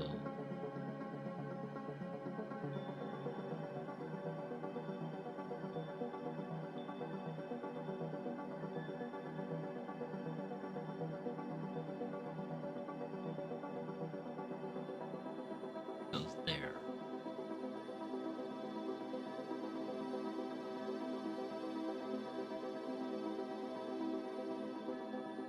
Final Fantasy 16. And Final Fantasy 16 was a fairly lengthy Let's Play for us this year. I think it ended up hitting double digits anyway for parts. I really liked it. I really like Final Fantasy 16. It's a fairly huge departure for, if you look at it from classic Final Fantasy. Like if you said Final Fantasy 1 and then Final Fantasy 16, you'd be like, this is a completely different type of game. But if you go with the series all the way up to it, which is what we're doing, we are currently working our way through all of the Final Fantasy. It's the next logical progression because they have been trying to gradually go from turn-based, slow, boring, apparently gameplay to real-time action, dexterity almost, spectacle brawler, Devil May Cry stuff. Look at Final Fantasy 13, and though Final Fantasy 13 is still menu, just make commands and then fancy animations happen. Final Fantasy 15 you had a little bit more control. You could actually actively dodge out of the way, parry things. It still kind of felt like not turn-based exactly, but you were like issuing commands to the characters rather than actually controlling them. Whereas Final Fantasy 16 was you are now actively controlling the character. There's no element of choosing commands and letting them play out. It's like, no, you are fully in control of the character now. They have been gradually working their way towards it. Whether they'll keep going, I don't know. Because the remakes have shown that the issuing of commands and stuff, people are okay with it. And in some cases works fine. So whether they have two ways to go now, basically. They're either going to go down the Kingdom Hearts route, where the Final Fantasy VII remakes are going. It's a sort of hybrid of command issuing and also being able to control your character. And then the Final Fantasy 16 route is Devil May Cry. My issues with 16 are a lot of it has to do with the plot, or not the plot, pacing of the story, because it is very up and down. It's nearly a sine wave. There's a lot of like crazy hype moment, incredible set pieces. It just feels amazing playing those parts of the games, and then it's way down at the bottom where you're doing fetch quests, boring shit, talking nonstop, and then straight back up to incredible. I am now in space fighting a space dragon. This is incredible. And now back down to we need food to feed the people. Please go collect 6 blossoms from somewhere. That was kind of not great. There's a lot of up and down, and now I need to give a lecture on island politics for the next 10 minutes, and I'm just staring at people talking to each other instead of doing stingers and launchers and juggles, what stuff I would want to be doing. And then the other issue is there's no real party game. Sorry, there's no real party in the game. Final Fantasy 15. Yes, you play as Noctis for the whole thing, but your 3 guys are with you the whole time. There is a party element to it. Final Fantasy 13, the party gets split up a whole lot, but in general, you're kind of journeying with people. There is a party setup to it. And then go back to all the old Final Fantasies, and there is always a party. Always a group thing. There is sort of a main protagonist, but the protagonist isn't like incredibly overpowered versus everybody else. There are kind of for the most part. Clive is incredibly powerful compared to the rest of your party members. And obviously it makes sense for the story reasons, I won't get into, but for story reasons, there's a reason he's and that feeds into the gameplay. He has way more variety for ability. The different icons that you can absorb give you different skills and different things that you can do. You can mix and match them in a lot of different ways. I didn't like that the magic effectively just became a change in the color and didn't really make a difference. Your magic attack is effectively just a projectile that has a different color on it or a different effect on it. It doesn't do anything different. The fire magic doesn't fire really fast, or maybe water magic makes your enemy slow, or lightning magic chain to different characters and stuff like that. Anything like that would have been great, but it doesn't. You know, they gave the kind of magic. Your magic attack became a lot more like Devil May Cry guns. And I guess it makes sense because the Devil May Cry combat designer was working on Final Fantasy. So I guess that's where they went with it. The analog was your magic projectile is effectively Dante's guns. It just keeps a combo going. You know, it doesn't really do anything. But even in Devil May Cry, your guns are different. You know, you have the pistols that are basically they just keep the combo going. You have your shotgun that actually can do proper damage, grenade launchers, and all sorts of different things. And they just didn't do anything with the magic. Final Fantasy VI. On the other hand, the combat is so good that it's not a big kind of an issue. An S tier. Yeah. Here. It's at this end of the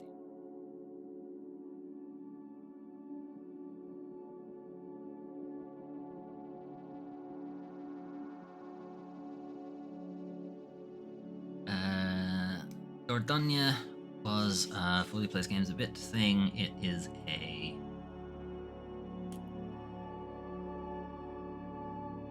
planet. So the art style is kind of what brought me into the game in the first place. It's drawn like a watercolor. It kind of gives the effect that things are being painted onto your screen. So the idea is you are playing this woman. Just left her job, left the city, left her entire life basically. She's gone to her deceased grandmother's home, sort of collect items and kind of calm down and decompress from her life, kind of thing. And you're reminiscing about the summers you spent in Dordogne. One very specific summer. It's a kind of looking back on childhood with adult sensibilities and seeing things the way they were instead of rose-tinted kind of looks at things. A bit like Season, it's a scrapbooking kind of thing, like collecting memory, sticking them together in a collage, learning about different things that happened in your childhood that were traumatic, but you didn't recognize them as being traumatic at the time. But now that you look back on it, you're like, oh, that's why I'm kind of fucked up now. Yeah. As a story, it's kind of interesting. As a game, it's presented very well, but there's not a whole lot that you're doing. It just looks nice. In that sense, there's not a whole lot of game.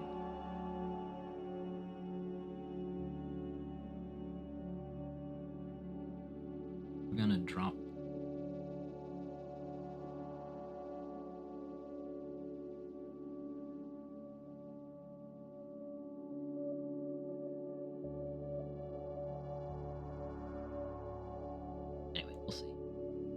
The Sinking City. So the Sinking City was a Foley Fables thing. This is from the same developer behind Sherlock Holmes, Chapter 1. It is effectively the same kind of gameplay as well. This game, you're not playing Sherlock Holmes, but you are still playing a detective. You've gone to an island city that is definitely not Innsmouth. It's definitely not Cthulhu related. And eldritch shit is going on. You're having nightmares, visions, and so on. Maybe you're being roped into some sort of eldritch ritual type thing.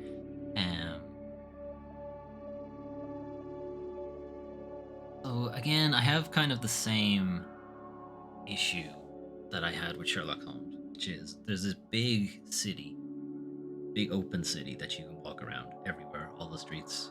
A lot of it is flooded. You have to take a boat to some places. It's got a little bit of Venice going on, only it was not planned to be flooded. And it's just not necessary. So many of those buildings are just set dressing. Don't need to be there. These could have been distinct locations that you just go to. Didn't have to be set in a city. It doesn't really do any service to anything. Again, the gameplay is just isolated to just chunks of the city instead of the whole city being required for the whole story and making sense.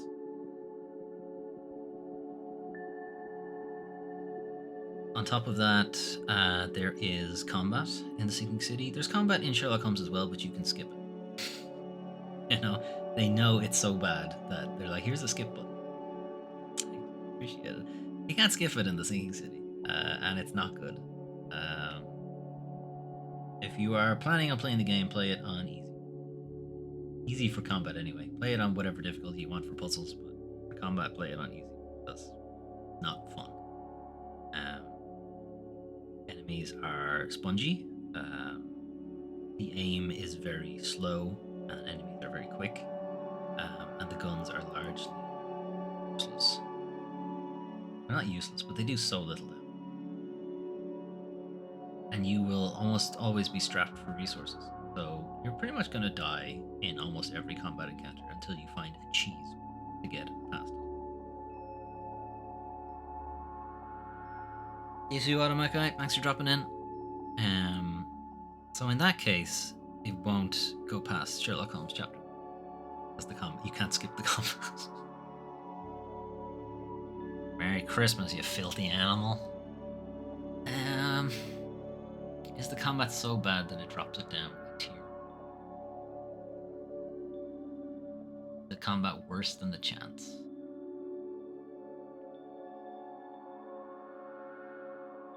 On the other hand, the combat stays the same bad the whole game. Whereas Evil West, the combat was really good at the beginning and then got really bad at the end. You could have been good. You could have been a contender, Evil West, and then you fucked it up. Gylt was in the Need More Time section. We played it as Fully Plays Games a bit, but I just didn't get a chance to play enough of it. So I don't really know where to put it.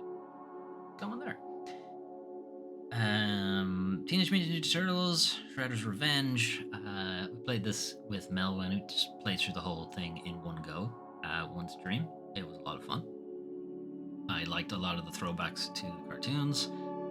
It's the cartoons that I grew up with, so it's not like the more modern Ninja Turtles, or the one before that.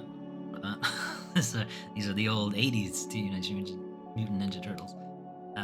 So I liked a lot of the references, nostalgia hit and so on. I'm playing through it with someone, Melvin, who is also a fan of the cartoon. It's good. It was a good stream. I really liked it. And it's a good brawler. It's a good beat 'em up, or whatever you want to call it. Some variety in the different characters. Obviously, the turtles all have their own different weapons, different combos, and then there's April O'Neil, Casey Jones have their own skills. There's DLC now as well. I think you can play as the Shredder, a couple of different people. It was really good. I really liked it.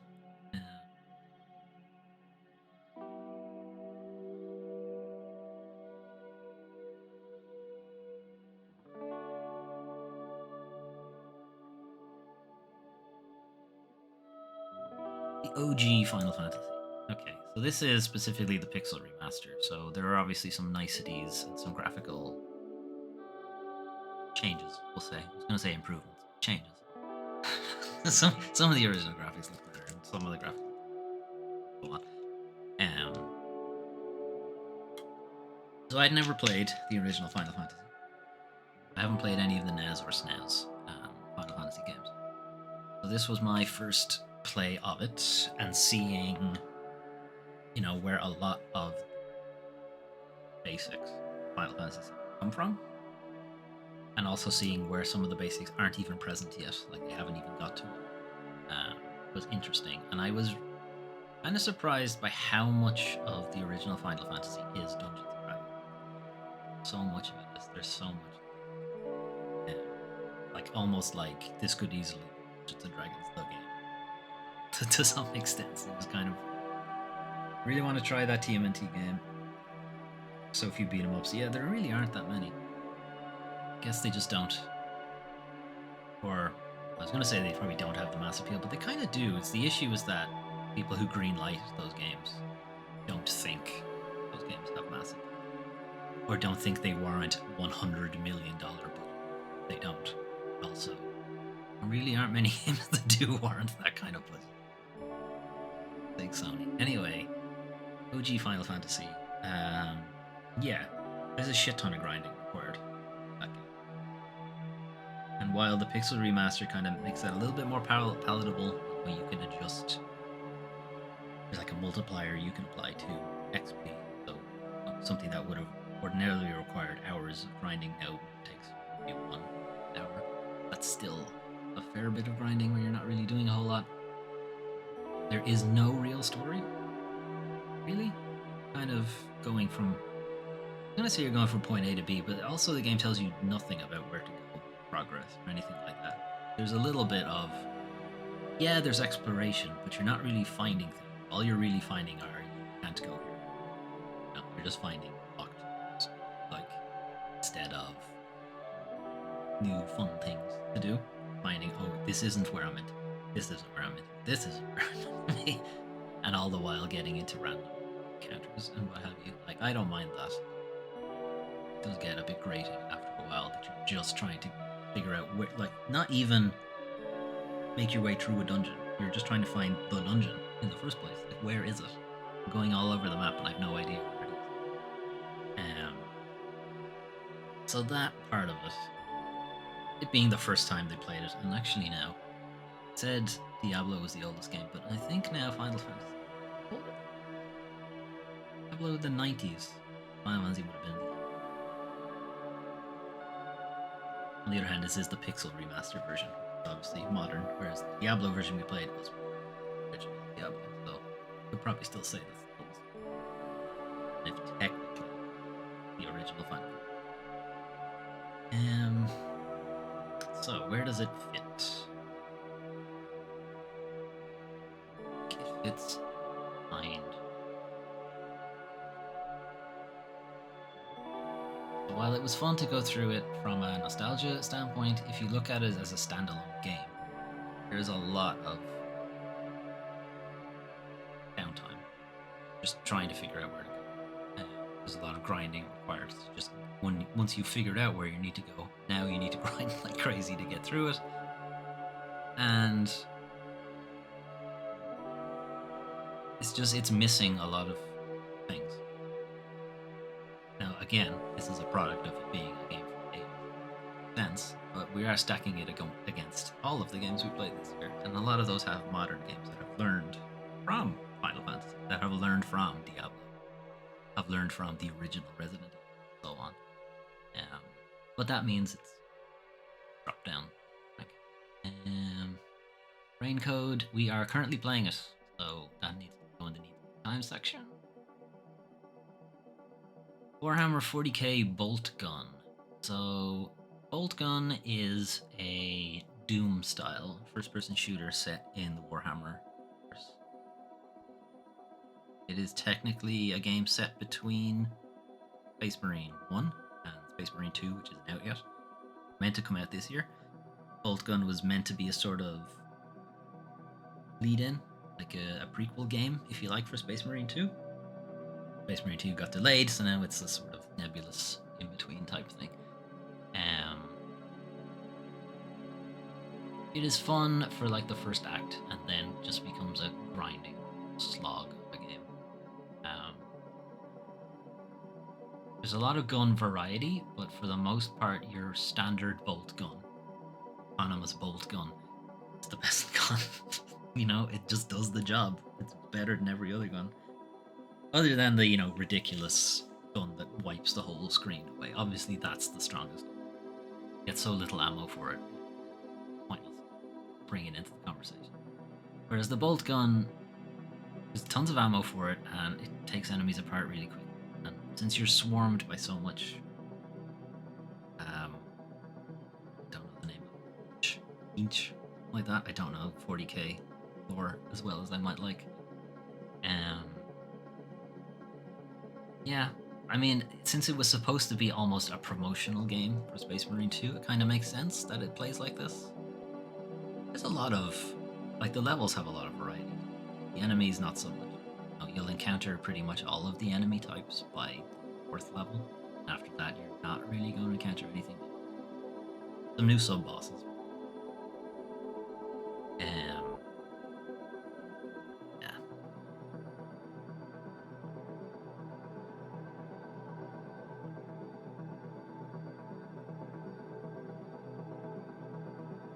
Go there, I think. Takes Two. It Takes Two was another A Way Out type. It's another forced co-op kind of thing. Again, co-op game. I was playing this with Melvin. The gameplay was good. I think we both kind of enjoyed the actual playing of the game. All the different mini games, the different locations. The game changes things up a lot by giving you different gimmicks for different areas. You're very rarely just doing the same thing in a different area. It's always like, you're in this area, now you have this gimmick that goes with it. It's fresh. It's constantly giving you new things to do with the characters. On the other hand, it's too long. It goes on too long. And also, neither of those characters are particularly fun. They're kind of shit. Kind of shitty parents, and they kind of deserve each other, really. So while myself and Melvin both liked playing the game, we would have rather played different characters because we just didn't like them at all. But yeah, it's a good game. They weren't those characters it would break.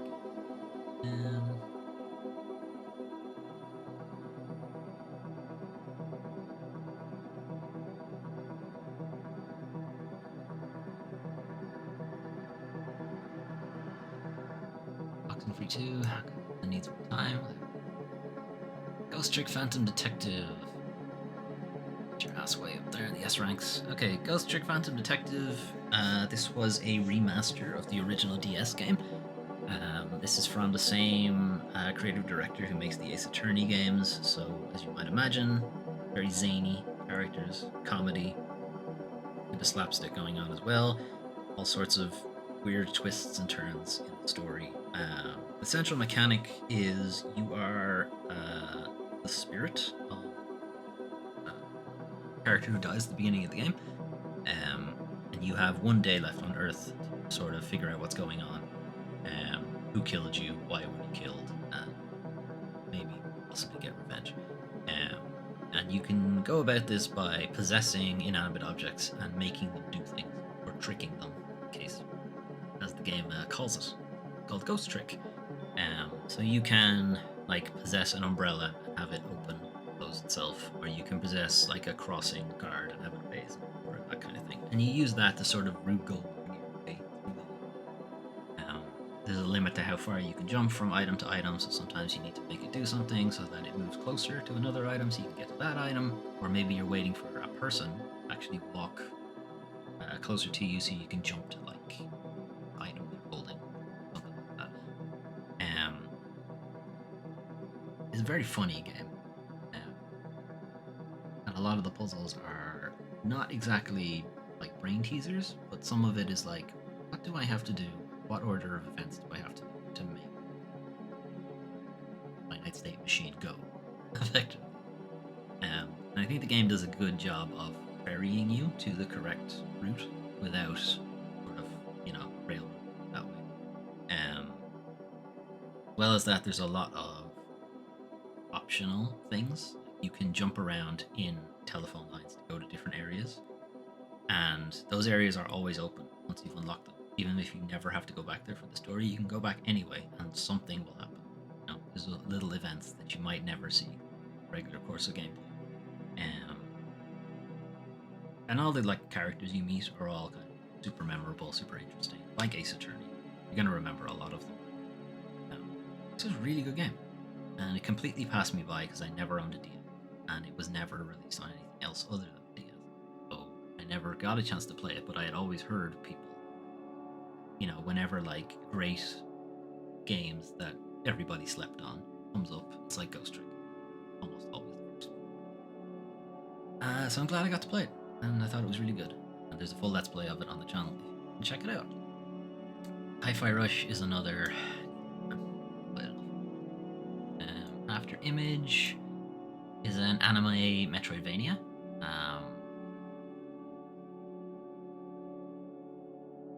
It's got really good combat, but kind of felt like there wasn't enough variety in weapon types and enemy types and stuff like that.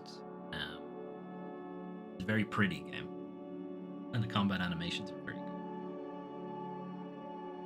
It just feels like it doesn't really have a lot else going for it. And looking at it now, I don't remember anything of it. It's just, I don't know. I actually don't.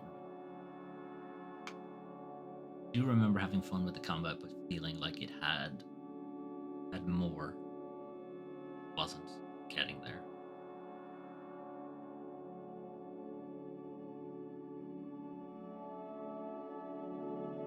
Hard to tell. These are in a super position. Like Resident Evil 2 and Resident Evil 4 original. They're in a super position. They're both kind of in that exact same. Atlas Fallen, D, fuck's sake. So Atlas Fallen is Forspoken again, but worse.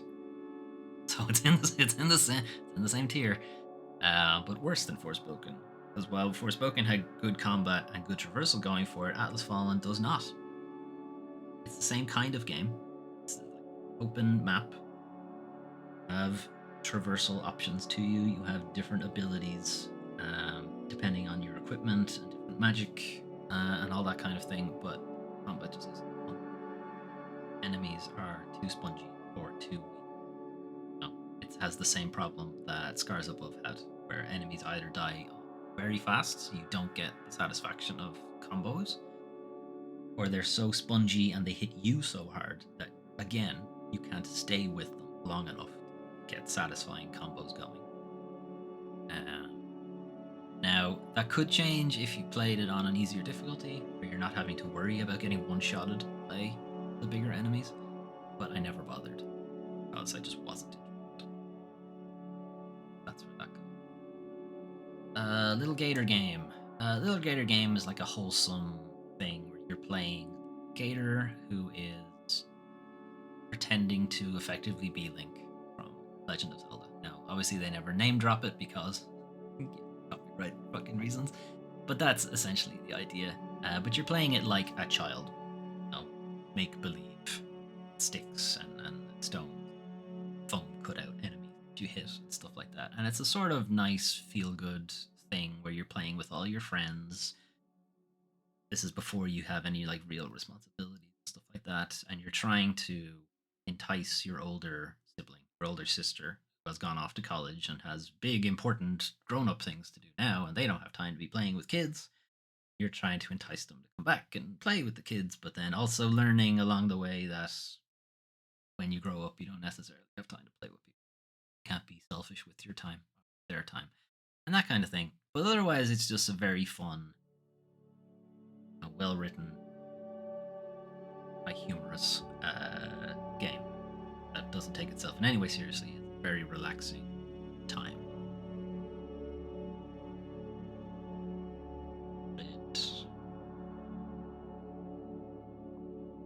Given the choice between, do you want to play a Lil Gator Game or do you want to play Bioshock? Lil Gator Game.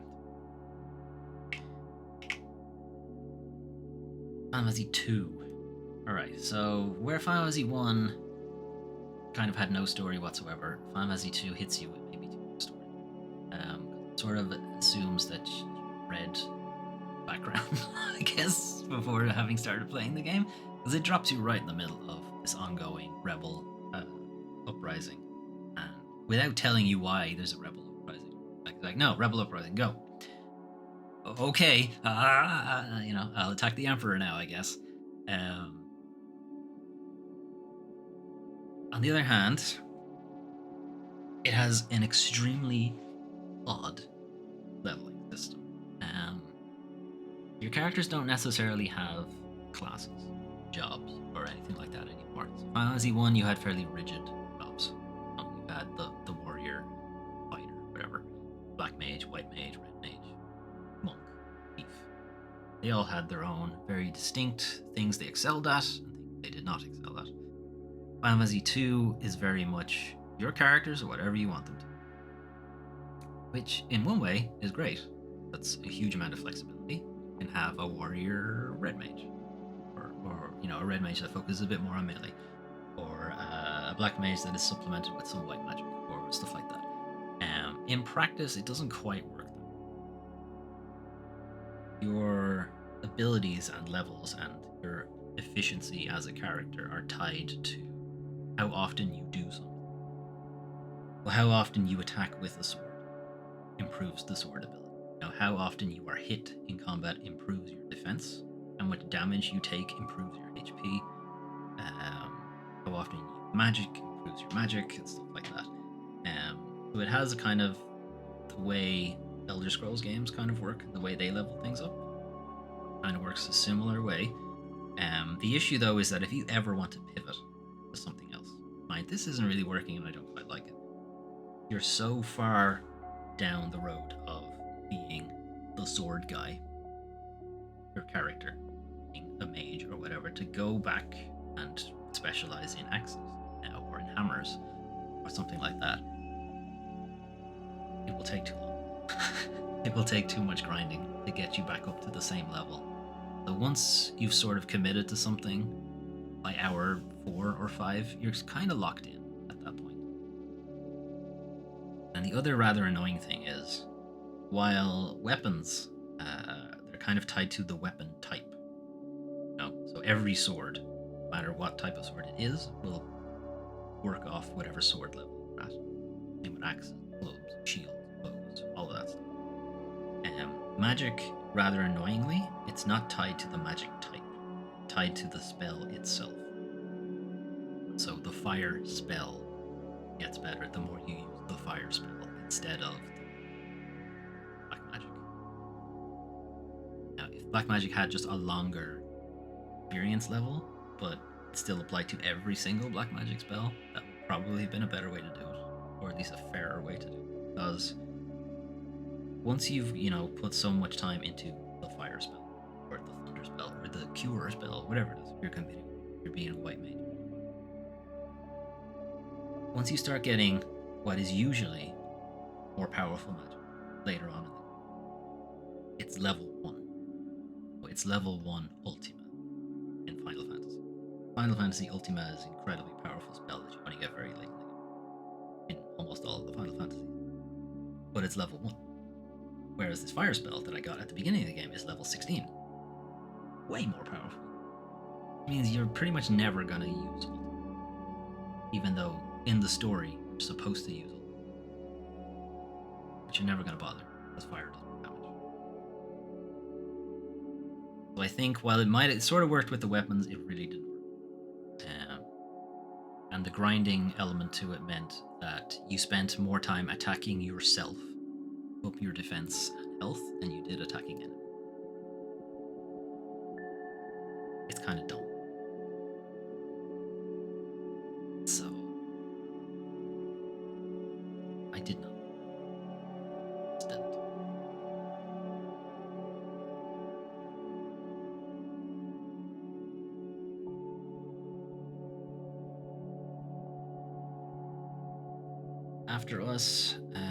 After Us is a third-person platformer thing. You are a nature sprite and sent by Mother Nature into the world. Collect the last remaining, the last remaining spirits of that are going to go extinct, or potentially have already gone extinct in this environmental disaster. Climate change has affected not the exact worst it could possibly have. Life on the planet has been wiped out. And you're going through what is effectively the last gasp of life on the planet, trying to save it and bring it back to this spiritual area or something like that. It's very high concept stuff. And as a platformer, it's a bit floaty. A lot of the times you will overshoot jumps you're going for and then have to start over again because you fall into goop or something. Its environmental message is a little difficult to take because it's just so the word ambiguous, like what exactly caused it. You kind of get the idea that they're going around the idea that it's fossil fuel, and this black goop that you're seeing everywhere is oil. It's kind of that. That's kind of the message they're going for. I don't know. I didn't really like. I'm against it, like environmental change is a bad thing and so on. But I didn't get that anger, I guess, that people get because nobody's doing any changes, fix things, or we're pushing things out to like 2050. By then, who the fuck cares? It's gone so high level and high concept that it kind of missed the whole the whole point. I guess is where I'm going with it.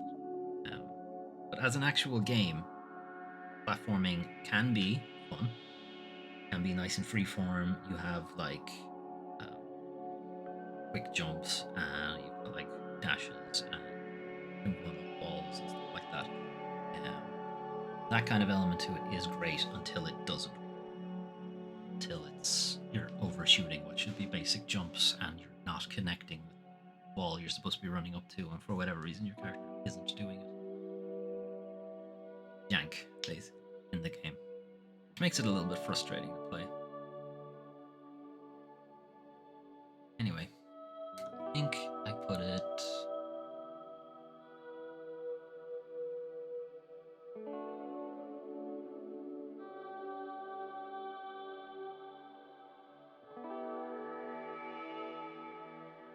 Nemesis. Okay. Resi 3 Nemesis. I mean, what's not to be said about Nemesis? It's too short for a Resident Evil game. On the other hand, it's got one of the most iconic Resident Evil villains in it, Nemesis, who's almost a prototype for the kind of cat and mouse horror games that you have nowadays, Amnesia, Blast, Alien Isolation, all of that kind of thing, where you just have one big that is stalking you for the whole.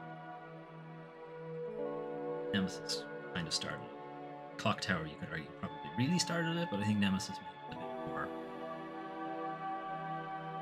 mainstream for the games industry. And yeah, he's still a real threat. Still scary when he shows up. Still kind of, I really don't want to be in the same room as him kind of thing. We played an emulated version of Nemesis, so there were some weird technical issues when we did the Let's Play. Can't really put that against the game itself. Some weirdness on the emulator. Like, the original game did not have this issue where you couldn't get into the final boss. Do some weird shit with the emulator to make it work. It ended up being kind of wonky, but whatever, it worked. We ended up finishing the game. I still liked it a lot. I do still feel like it's a little too short, and it's a little bit too punishing when you make certain decisions that you can inadvertently make later sections for yourself very difficult without knowing that you're unless you have played the game already.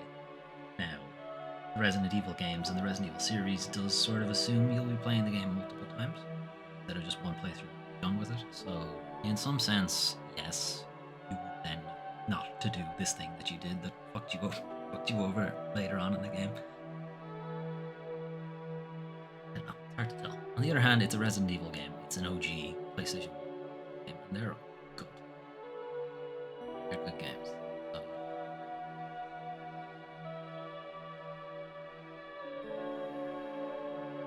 There.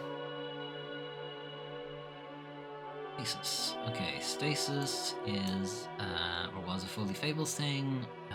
It's a point-and-click isometric thing. It's set somewhat in the future. You are going with your family on a vacation to Saturn,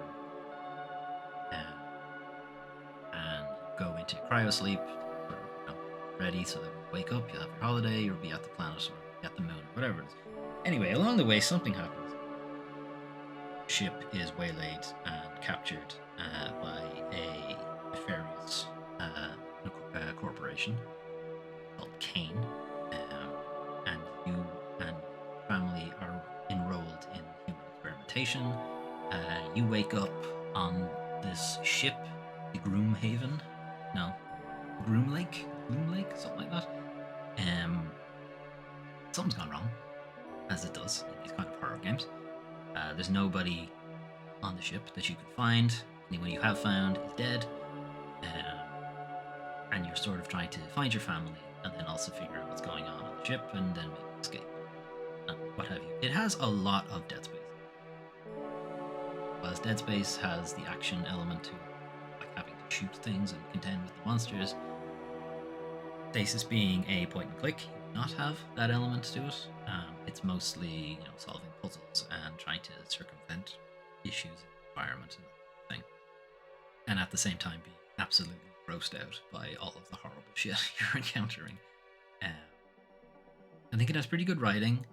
The story goes to some pretty horrible places that most games don't. Most games would shy away from some of the things that Stasis does go all in on. And that can be a little difficult to deal with. Some of the subject matter is pretty harrowing. I think they're somewhat hamstrung by there being not much, by the cast being so small. You're only ever really getting your main character's response to a lot of these things, instead of getting people who have actually lived on the ship, seeing things happen, having become complacent about it, and then confronting them about the fact that you're okay with all this horrible shit that's going on. I'm not okay with it, but I need to work, and I can't get off the ship. I'm as much a prisoner as you are.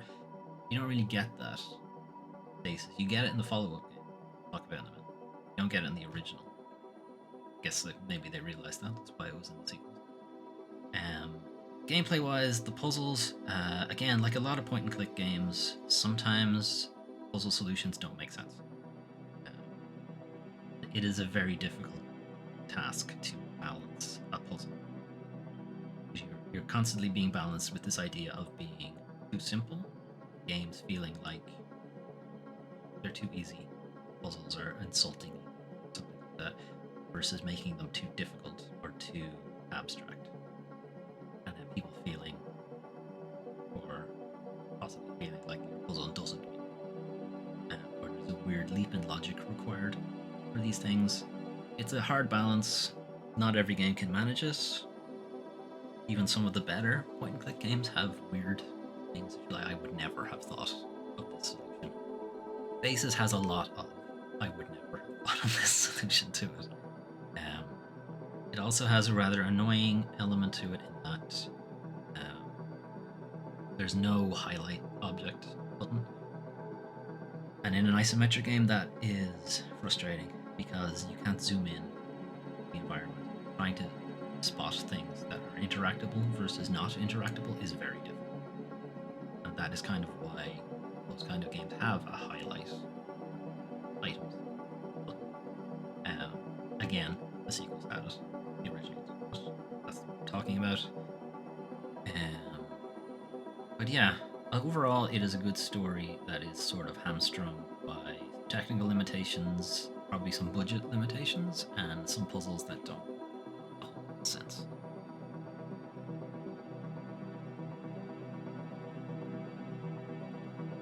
I think it's fine where it is. By Star Rail, I am unable to stop playing this right now. So Honkai Star Rail is a game from MiHoYo, or HoYoverse, people behind Genshin Impact. It's a gacha thing. I can't necessarily condone you playing it because they'll subject you to loot boxes, gambling, and all that stuff. I have not. I've stayed strong. But, keep in mind that if you decide to play it yourself, you will have to contend with the thing. Genshin Impact is a bit of an action-adventure type thing. It's got a bit of Breath of the Wild to it. Combat is done in real time.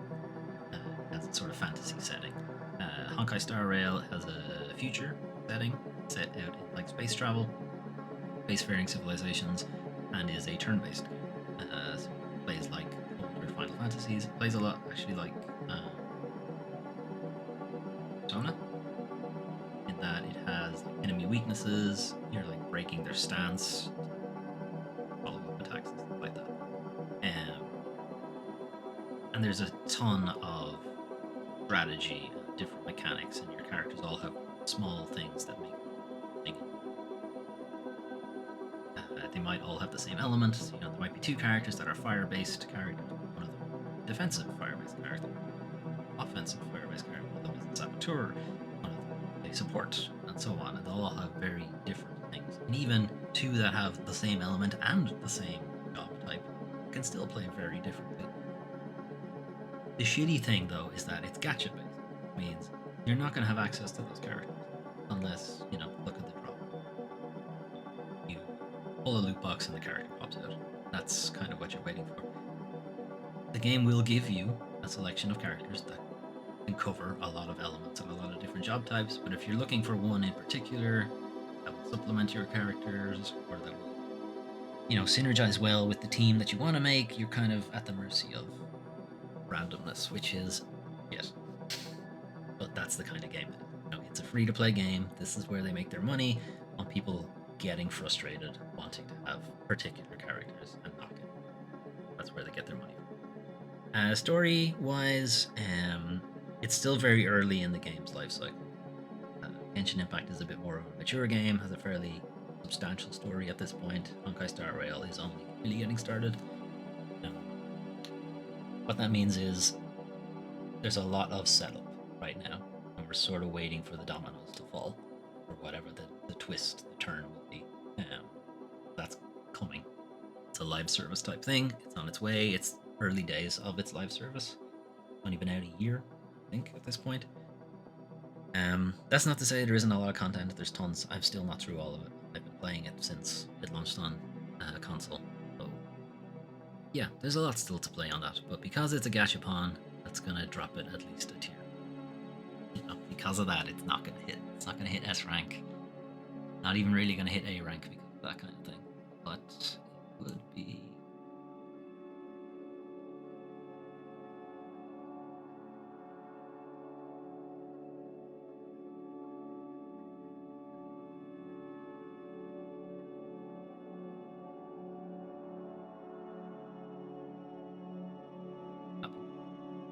Alright, Code Veronica. Code Veronica we've just finished, so it's still pretty fresh in my mind. It's a pretty good Resident Evil game. Kind of the last of the old design of the somewhat fixed camera angle. So Code Veronica does have some cases does have a moving camera, but for a lot of it, it's fixed camera angle, tank control. Still kind of heavy on puzzles, not too much on gun combat. It's trying to balance the two of them before Resident Evil 4 went puzzle. We're just gonna go all in on gun. Code Veronica is somewhat a black sheep exactly. It's more of like the forgotten child almost of Resident.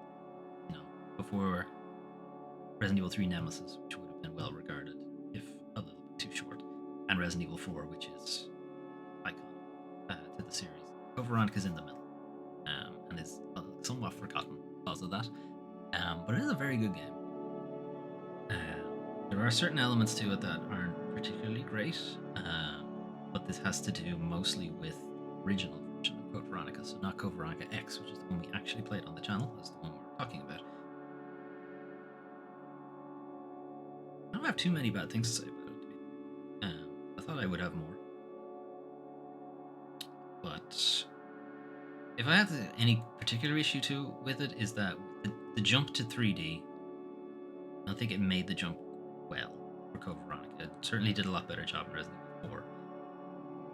You're missing a lot of, the original Resident Evil games, 1, 2, and 3 would have had painted backgrounds. Backgrounds were because of that.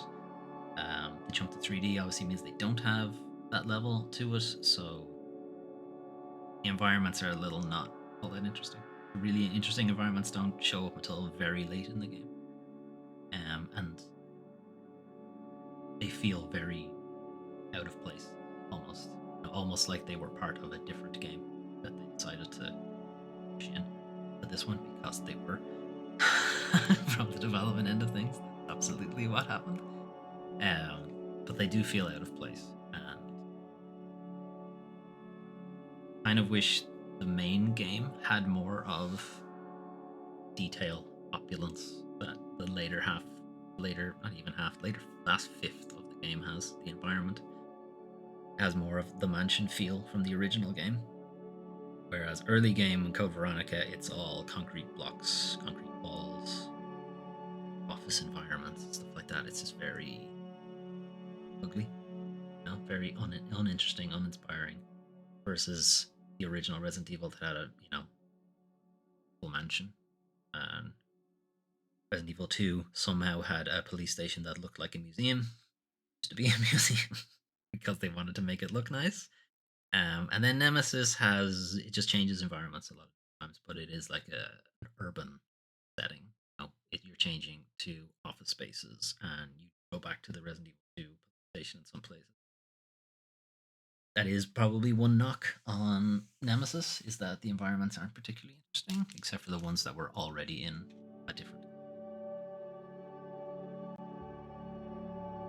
But if we take away the visual element to it, Code Veronica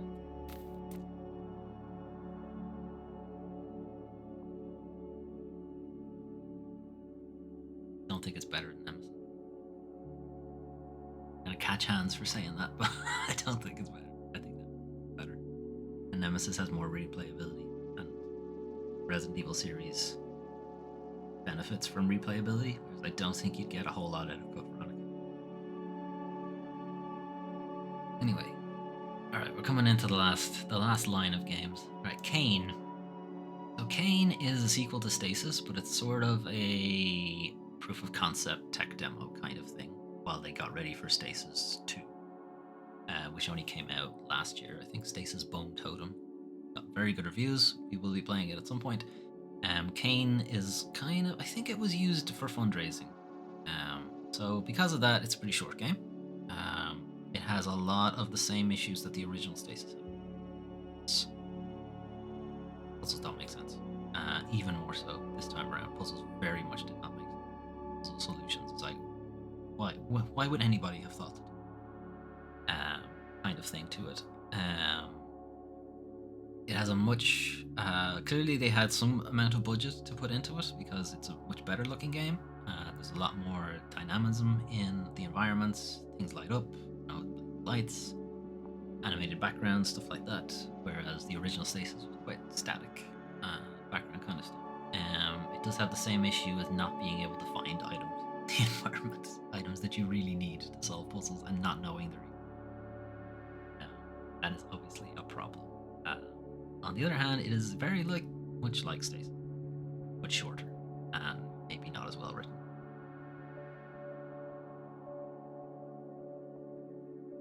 A bit better acted. I don't think the writing is good. I think it's fine. Yeah, I think it's fine to be with Stasis. I don't think it was intended to be either. House of Ashes, Dark Pictures thing. We played this co-op. Melwin. I think House of Ashes is probably the best out of the Dark Picture. It's not exactly high praise because those games aren't particularly great, even though I can't stop playing. I will admit that they're not good games. House of Ashes is one of the better ones, mostly because it has very little preamble. It's sort of just, yep, there's monsters, let's go. Instead of what you would normally get from the Dark Pictures game.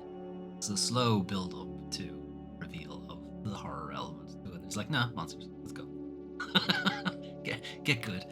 It almost has like an Alien versus Aliens vibe. Like there's way more action in House of Ashes than there would in Man of Medan or Little Hope or even Devil in Me, which came after it. I think the downside from it in the co-op element is that you missed a lot of the story. So there were a lot of things that would have happened on Melwin's side of it that I would not have known if I hadn't played the game solo before. And vice versa, Melwin had in fact not played the game before, and she was missing a lot of important story elements that only I was seeing, and I had to relay them to her over voice chat instead of experiencing it from the gameplay standpoint. That isn't great, and I think the other games do suffer from the same issue, but they weren't as egregious about it. A lot lot of times you would revisit areas as a different character, and then a different player could experience the same thing, whereas it didn't really happen in House of Ashes.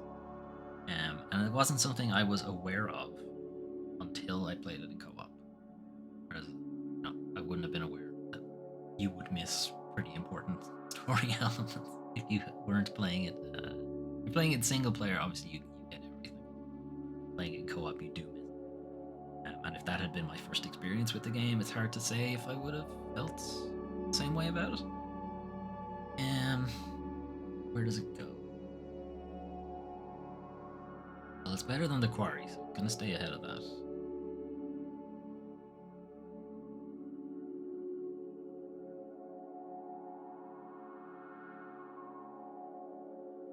Okay, Afterdream. Afterdream was another game that was going to be a fully played games a bit, but is short enough that we managed to finish it.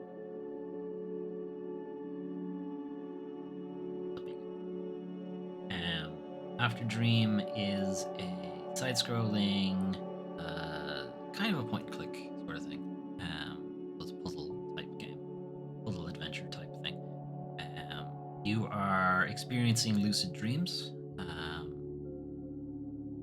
What's kind of happening, and you're not sure if this is just the dreamscape element of things or if it's actually happening. But the idea is there's somebody from the afterlife who wants to talk to you. And the only place they can talk to you is in your dreams. Just some window, some overlap, or something like that. So in your lucid dream, you were sort of trying to make that happen, and at the same time trying to avoid attacked by things. But because it's a puzzle thing, you're never really in any real threat. They don't expect you to be dodging, ducking, fighting. There's no dexterity element to the game. That's kind of what I mean. It's all puzzle. Kind of almost builds itself at the beginning as a horror game, but it's never really ramps up that element to it. There's always an uneasiness to it, but I don't think it ever really goes full on into horror. And it's hard to tell if it was meant to. I kind of got the feeling that it wanted to be somewhat off-putting and scary, tense, maybe.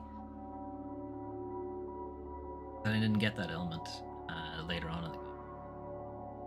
And also, as I said, it's quite short.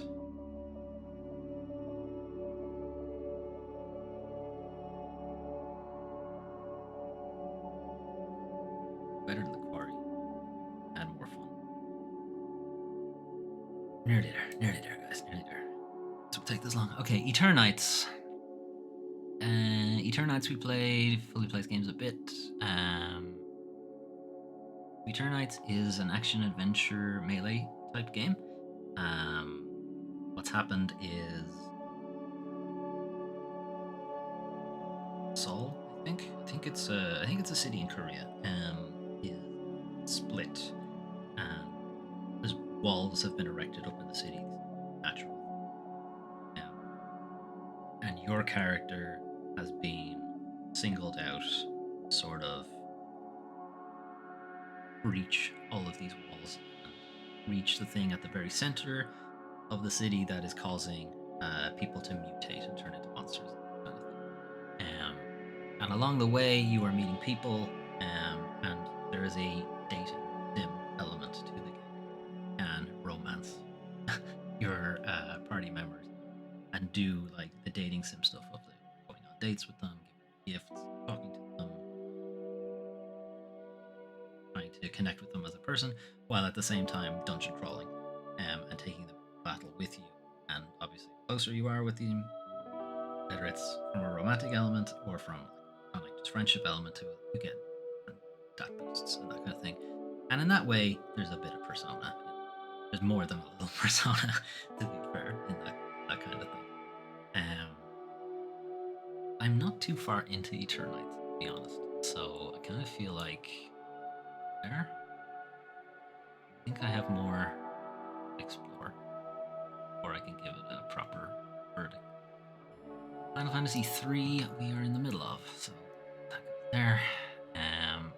Our last two games. So The Spirit and the Mouse is a kind of an environment puzzle game. You are a mouse. You are a helpful mouse. And you would like to help people in the village, but you're just a mouse. And, there's only so much you can do. One attempt to help people ends up you being struck by lightning, not killing you somehow. And you are now given the powers of a lightning spirit.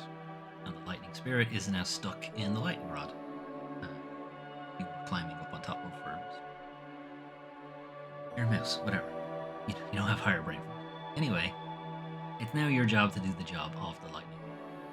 And their job is supposed to be bringing power back to the village, enriching people's lives, that kind of thing. And now you have to do it without the knowledge and all of the power available to you, and being a mouse. It's a bit of a strange concept. I kind of got the feeling that they just wanted to make a mouse game, but some other weirdness to make it work. It's a bit too simplistic, and your mouse is not as agile, I guess, as you might like. Like, there's no jump, no element, or there's no way for you to sort of freely navigate your environment. You're sort of at the mercy of contextual things. Like when you're close to a vertical wall, you pop, that kind of thing. But there's no real way to sort of just bounce way up a flight of steps. You have to like crawl up it. And I guess mice don't have like a 5-inch vertical jump. It's like, it's not that kind of game. It's not Mario, but it kind of feels like it should be, I guess. And that's probably more of the frustration, that almost trying to be a mouse sim without you, but it's being presented kind of cartoonish.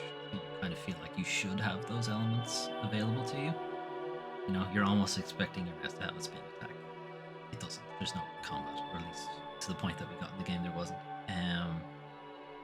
Interactions with your environment and the different tasks you're required to do are very...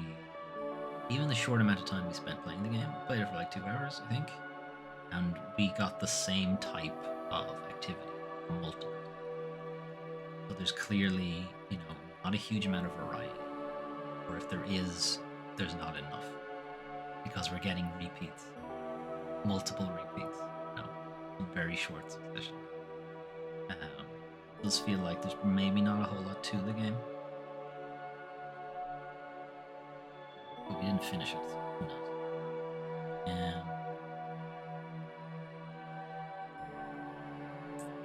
I feel like it's fine with this. Bomber Cyberpunk. This is kind of hard for me to rank, because it's clearly the kind of game that they set out to make is exactly the game. It is a spiritual successor, follow-up to Jet Set Radio.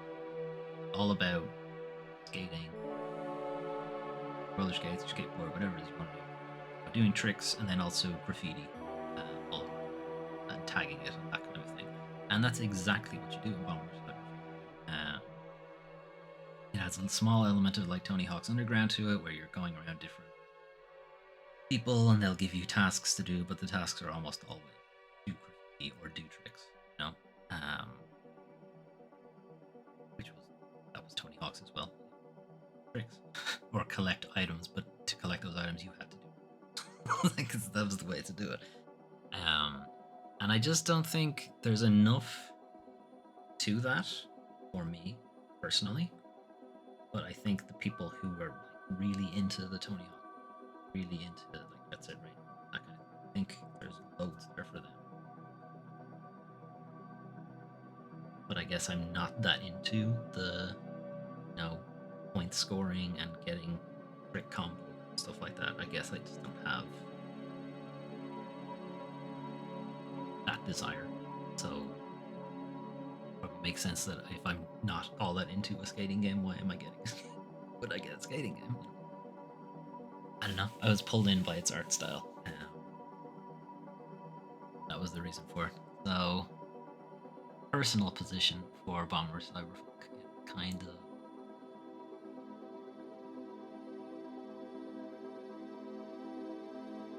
here. As was even though saying like I don't think there's enough in it for me. I even said it when we were streaming it, and I said multiple times we'll call it here, but I kept playing. Like there's some compulsive element to it that I did like. I guess I just need to interrogate that more, but I still don't think there's enough variety in the game for me. Anyway, that was it. So that's us 2023. That's what we're looking at. S rank, Resi 4, Legend of Zelda Breath of the Wild, Resi 4 Remake, Legend of Zelda Breath of the Wild, Resident Evil 2 Remake, original Resident Evil 4, Monster Hunter World, Final Fantasy 16, Ghost Trick, and the original Dead Space are our S ranks. And our D ranks are Forspoken, Trade Lights, Wanted Dead, Atlas Fallen. Yeah, they all make sense.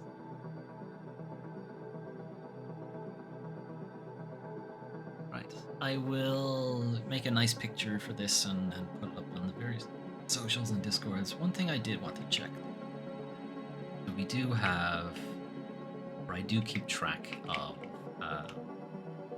like Metacritic scores and stuff for all the games that we play.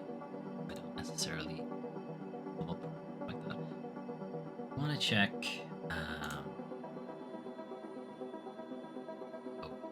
Metacritic's S rank for us for the channel this year. I'll say so. The top 10 games for Metacritic from the games that we played this year are they have Breath of the Wild at the top.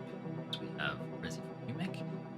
Breath of the Wild is sitting on a 97 Metacritic. Then it's followed by the original Resident Evil 4. Then Tears of the Kingdom, which I put in the I need more time with, so possible it would have ended up there. Bioshock is next. Bioshock is sitting there probably because there hasn't been any new of the original Bioshock. So it's still on a 96 Metacritic. Why? After that is Diablo, the original. For the exact same reason, sitting on a 94 Metacritic. You absolutely would not get that now. Then Code Veronica at a 94. The remake of Resident Evil 4 on a 93 after Code Veronica. Then the Resident Evil 2 remake is on a 91. Nemesis is on 1 as well, and then Monster Hunter at 90. So we're up there. Surprised Ghost Trick and Final Fantasy 16 don't register on the Metacritic. I really like them. Or Dead Space. That matter. Dead Space. Dead Space is an 88. So it wasn't far after. Okay, and then the bottom 10. So the bottom 10 games. The D rank, if you like, for Metacritic. Wanted Dead. Then Scars Above. Then Wanted Dead is at 58. Scars Above then at 64. After Us at 65. Forspoken at 66. Gylt at 68. Atlas Fallen at 69. They put Atlas Fallen higher than Forspoken. Absolutely. Chant then at 70. Evil West 72. Deliver Us Mars 72. Sherlock Holmes Chapter 72. I have Sherlock Holmes too high, I guess. From Metacritic standards, Sherlock Holmes is too high. I think the rest of the way around is fine. I think Sinking City should be up higher. I absolutely do not. Kana Effect is in there as sort of a really weird. That is because it has no Metacritic. Nobody reviewed it because it's education. Anyway, that's how we're going to look at it. This bottom tier obviously should. This tier that is at the bottom of the list, that is not the bottom tier.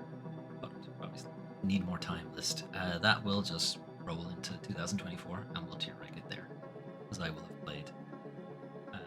We will have finished Raincode and Final Fantasy 3 by then, and I will have had more time with Tears of the Kingdom, Eternights, and so on by then. Oxenfree 2 will probably also make rotation in Foley Fables at some point in there. Anyway, that was a long stream. It was way longer than I thought it was going to be. I thought this would be an hour. This is fucking 3 hours at this point. Right, I'm going to head off. Thanks Team Chen Inc., Automakai, for keeping me company. As I said, I will turn this into a nice image, nice graphic, and I'll share it out so people can have a look at it and give me shit for putting their favorite game in the wrong place. Anyway, tomorrow, weekly news recap. We'll talk about some game industry news because there's still industry bullshit even this late in the year. It's still happening. And then we'll figure out what the schedule is for next week, Christmas and New Year, all that stuff in the way. Have a good rest of your evening, and hopefully we'll talk to you soon. Bye.